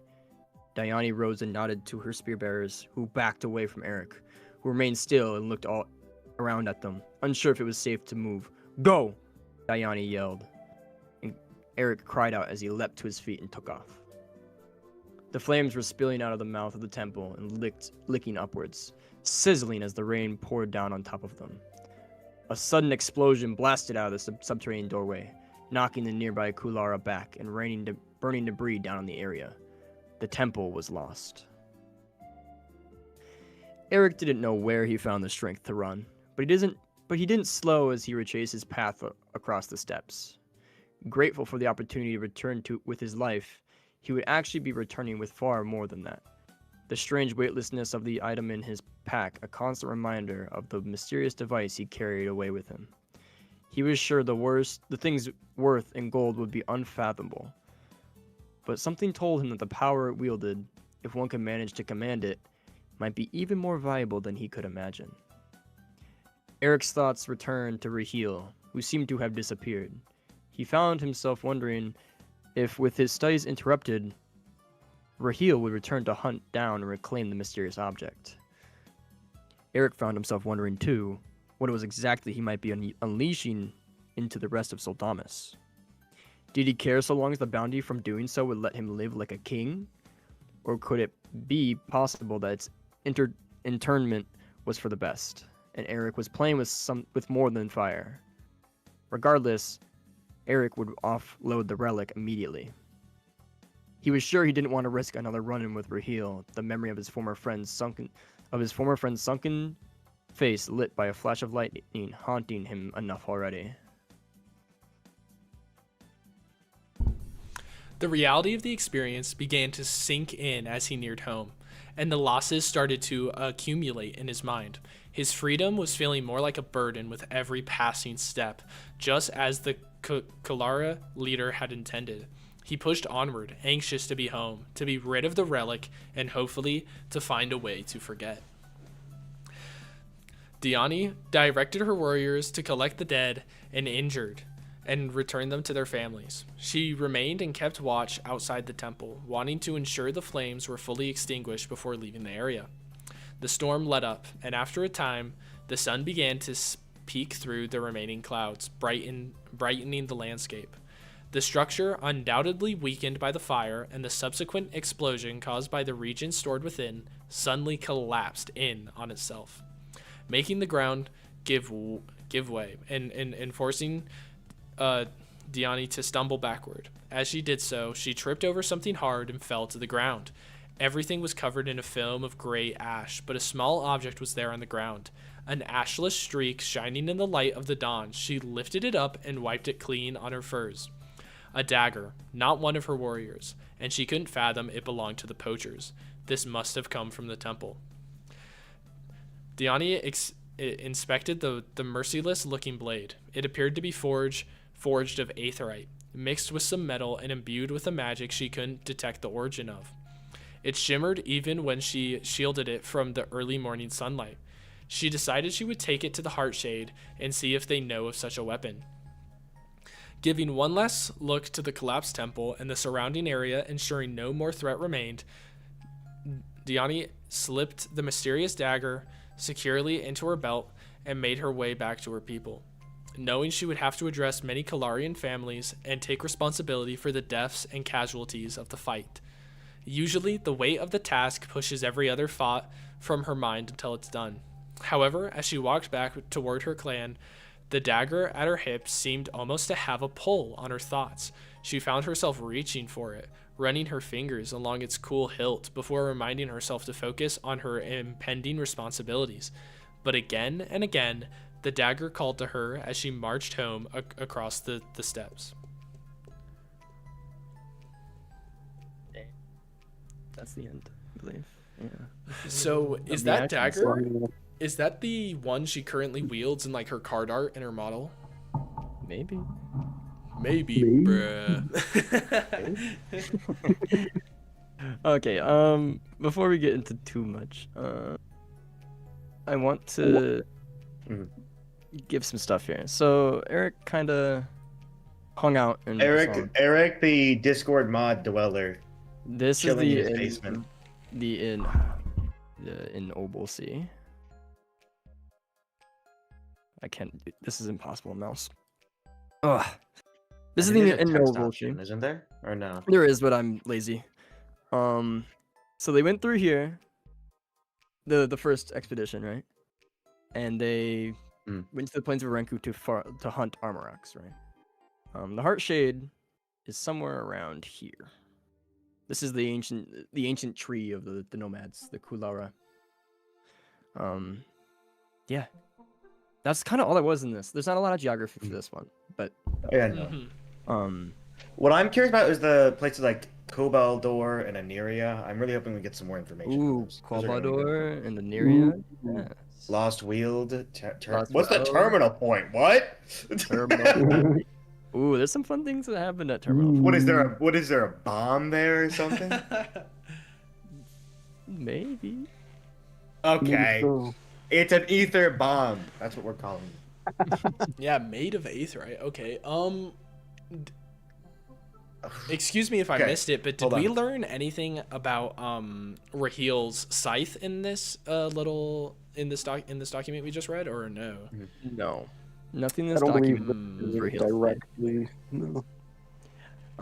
I believe he used it as a tool for Yeah. like hunting in Arenku, and he kind of just had it on him, and he used it. He imbued it in the temple, and he used it in the battle. But Mhm. Indeed. I'm going to be bringing. for Moonlit up questions, in yeah, a we sec. have. Oh yeah. And this can be questions about the ashes or anything else we've covered here today. Yeah. Well, So I will be inviting him up. Sure. Here he comes. Hello. Sorry, Hello. another question here. It's about the notes that Raheel was researching in the tomb. Yeah. Is Mhm. who wrote them? Was it like a previous master? Ooh. Was it ooh. It was Varen a de la previous Salle? Was it? race of people. Whoa, race? Wait, it's a Okay. wait, hold on, hold Yeah. It was a previous race yeah. of people that went extinct. on. Because they were worshipping Largely the extinct. Will they- there be any point where we learn about this race? Maybe. Maybe not. He said Will my mostly good Zagreus extinct. recruit Did their we have Neither way? confirm nor deny. Yeah. My first Okay. instinct when he says Um, mostly extinct is devils, because there's only like 2 in the game. Hmm. Also, ether kind of fits that because Oh, devils- like, if they're- Devils aren't There are a mostly lot of extinct. They're races that just don't have a lot of cards. out and about the place. There are a Like lot of they're races few and that far have a lot of between cards. because they're so close to the aether. Oh, I see, I see. which You know there are dead Wait. ones though because Yeah, Billy knows Um, some they're not. devil lore because of I do what know Avid devil did. lore. Yeah, what Avid. Avid did a little sneak peek after the lore reading about Or devils. you acted like he like crucified someone. He just told us a little bit about Lich. He told us a little bit about devils. Yep. There's nothing insane. All right. Dang. Anyway, that was my question. Wow. So with the end of the ashes, that was the end to kind of the lore. Besides like the documents the entries that we're Mhm. still kind of releasing. So for like sticking through it, we're actually going to be showing you guys the neutral Right, card cut for the back. new expansion. Oh man! yeah, sorry guys. Neutral card, the new No, expansion. sorry. We actually we were obviously gonna show like the best mastery synergy ever, but we deleted it just for this Hold on, card. Let me Deleted. We completely deleted Thanks, it. guys. Yeah, thanks, guys. let me pull it Okay, up here. I gotta bring you back down. Sorry. Hold on. Do you have the export, or do you want me to? Yeah, I got it. Okay. Should I do a little announcement showing it off or no? Oh, Or saying you like, don't hey, have to. we're gonna show up a card, or no? You don't have to. No, you don't have to. Or- This is or just keep meant to it be quiet? a little Okay. thing. It's not a very inconsequential. I just wanted to give a little treat to the people who stuck around and W little treat. Yo, I'm about to eat this up. Okay, that's enough. I'm out. I'm excited. All 5 of us. Okay, One you of ready? them being my partner who's played the game like 3 Ready? times. We ready?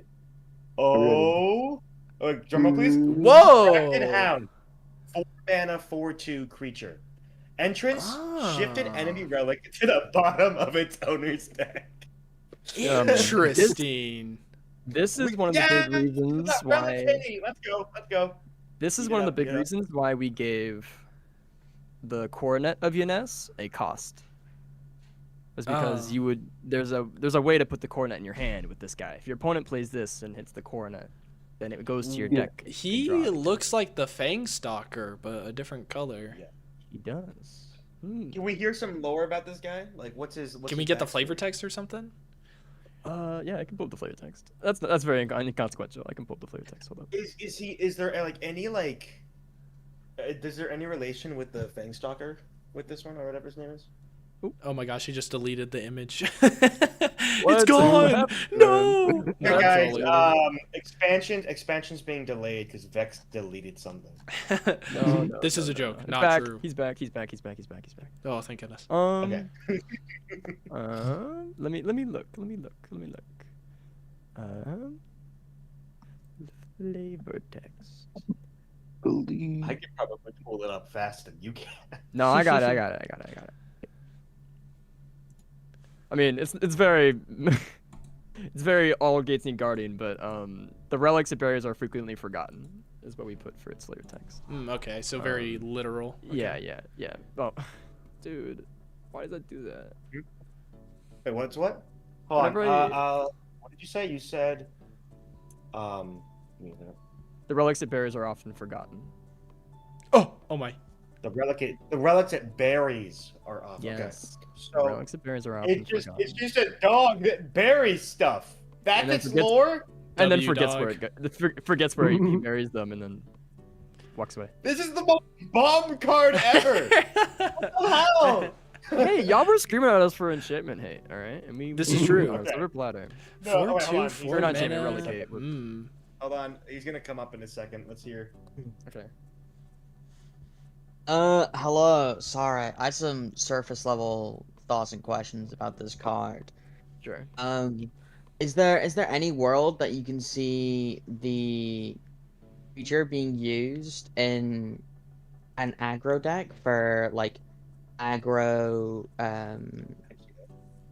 like aggro hate for enchantments? Yeah. And could I you mean, also really? see it as being sort of like a, it just feels like I actually really like this card. Like this was like a great example, I think, of what I think Yes. What Relic relicate hate. should be. Yeah. could be, because it's got a good ability, especially for a neutral card. It's got a good ability, but as well, it's got a decent stat line. Fine stats Mhm. line. Yeah. Yeah. That's kind of how It's all of yeah. like the other we do have some other Oh, relicate and Wait, hold on. We got And, once It's just set really, up. we get some pretty decent Ooh. DM. there's some other ones, and this one is a bit more like they are like very modular, and that they do other things outside of just being the relicate. Hmm. They have very specific niches that may put it above other cards. Yeah, we wanna beyond the move away relic from, like, ability. the Yu-Gi-Oh idea of like Yeah, I this was card hoping counters that we'd those see the cards. legendary Rock- neutral rock, paper, cards, counters those scissors. cards. I do have a question, although I assume the Sure. answer is quite obvious. Is it okay to but- move you down? Yes, Knuckles? Yeah, so assuming my opponent has 2 relics on the field, I get to choose which one. Yeah. You have to And- choose. Yep. Oh, okay, cool. That's just all I wanted to know. Yeah. Okay, I will be bringing up What a question. purple. Alright. Purple might have a question, so let's see. Yeah, it's the Q&A time. This is the perfect time to do it. Q&A time. Everyone can ask questions. Don't feel off about asking. Put them in the questions. chat. Raise your hand. However you feel and want to do it. Yeah. All right, Profruit Is- got the message. Yeah, he got the thing. Come on up, purple. Purple, I invited you. You should come up. Hello? Should I re-invite him? Come on up. Purple Freak, are you struggling a little bit to get up here? Oh, Oh, here there he he is. is. Hey! Sorry. Work literally just called me as you sent me the request. Yes, my question, 2 questions actually, because I was at work when the reading was going on. Will there Mhm. be like text or anything like that we can be able to read it over ourselves?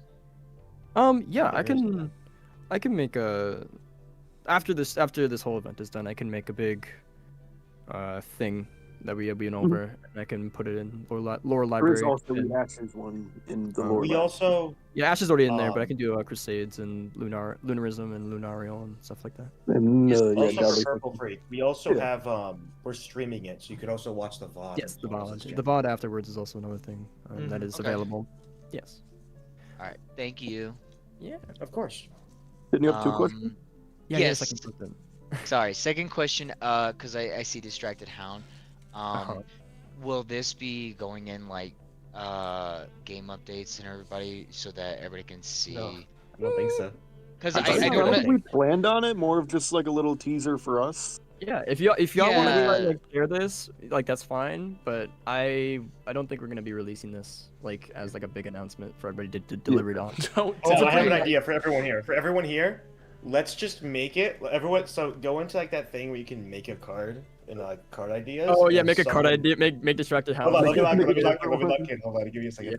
Yeah. Okay. I just let me asked open this. because I don't want to just start going around and be like, hey, there was a new card, and they're like, no, it was not real. Vexed or Infinite didn't post it. You're lying. They'll never believe you. They'll Mhm. never Do you- believe you. okay, I look You're probably crazy. have to tell Cat about this because he's probably gonna yell at me for this. Probably. It's gonna be a creature. No, we got the green light to do this. So this is not just on my own Okay. volition. Yeah, we're all good for this. The horrors Yeah. of Distracted Hound. 2. Oh, Man, It's this 4/2. It has it's a W nothing. card. Hold on, and then. Yeah, it's a Um, 4 mana 4/2, which means it is technically Entrance. under his stats, by a little bit, but It's still below super curve, but it's offensive. got a very strong ability. Oh, Considering it's got the strongest relic hate, I would say. Out of all the relic hate that we are printing, this is likely the most like Yeah. you are playing this for the relic hate. So Yeah, okay. Well, I'm glad it's in the neutral faction then. Ooh, thank goodness. yeah, that was the idea. So I see behind the card there's a map. Oh yeah, this. What's the map? This is the That's map of the all. world of This is what we did. Soldans. This is what we did. Oh wait, hold up. Let me fill it out. we went over Ah. everything. We went over all of the lore and we wrote out roughly where everything about what we were talking about was. Yep. I don't know how much of it you were here for. We went through all of like the way that the world works, some of the He just got here. rise of the false gods and the Yeah. real world and the real gods. And then we went through the Crusades and then the Ashes, and we got to here. Okay. Yeah, I missed quite a bit, and then I joined earlier, but I was like, yeah, I'm already very behind, so that's why I was seeing if there's like Mm. gonna be a text or like a link to it. I'll just read over it. Mm-hmm.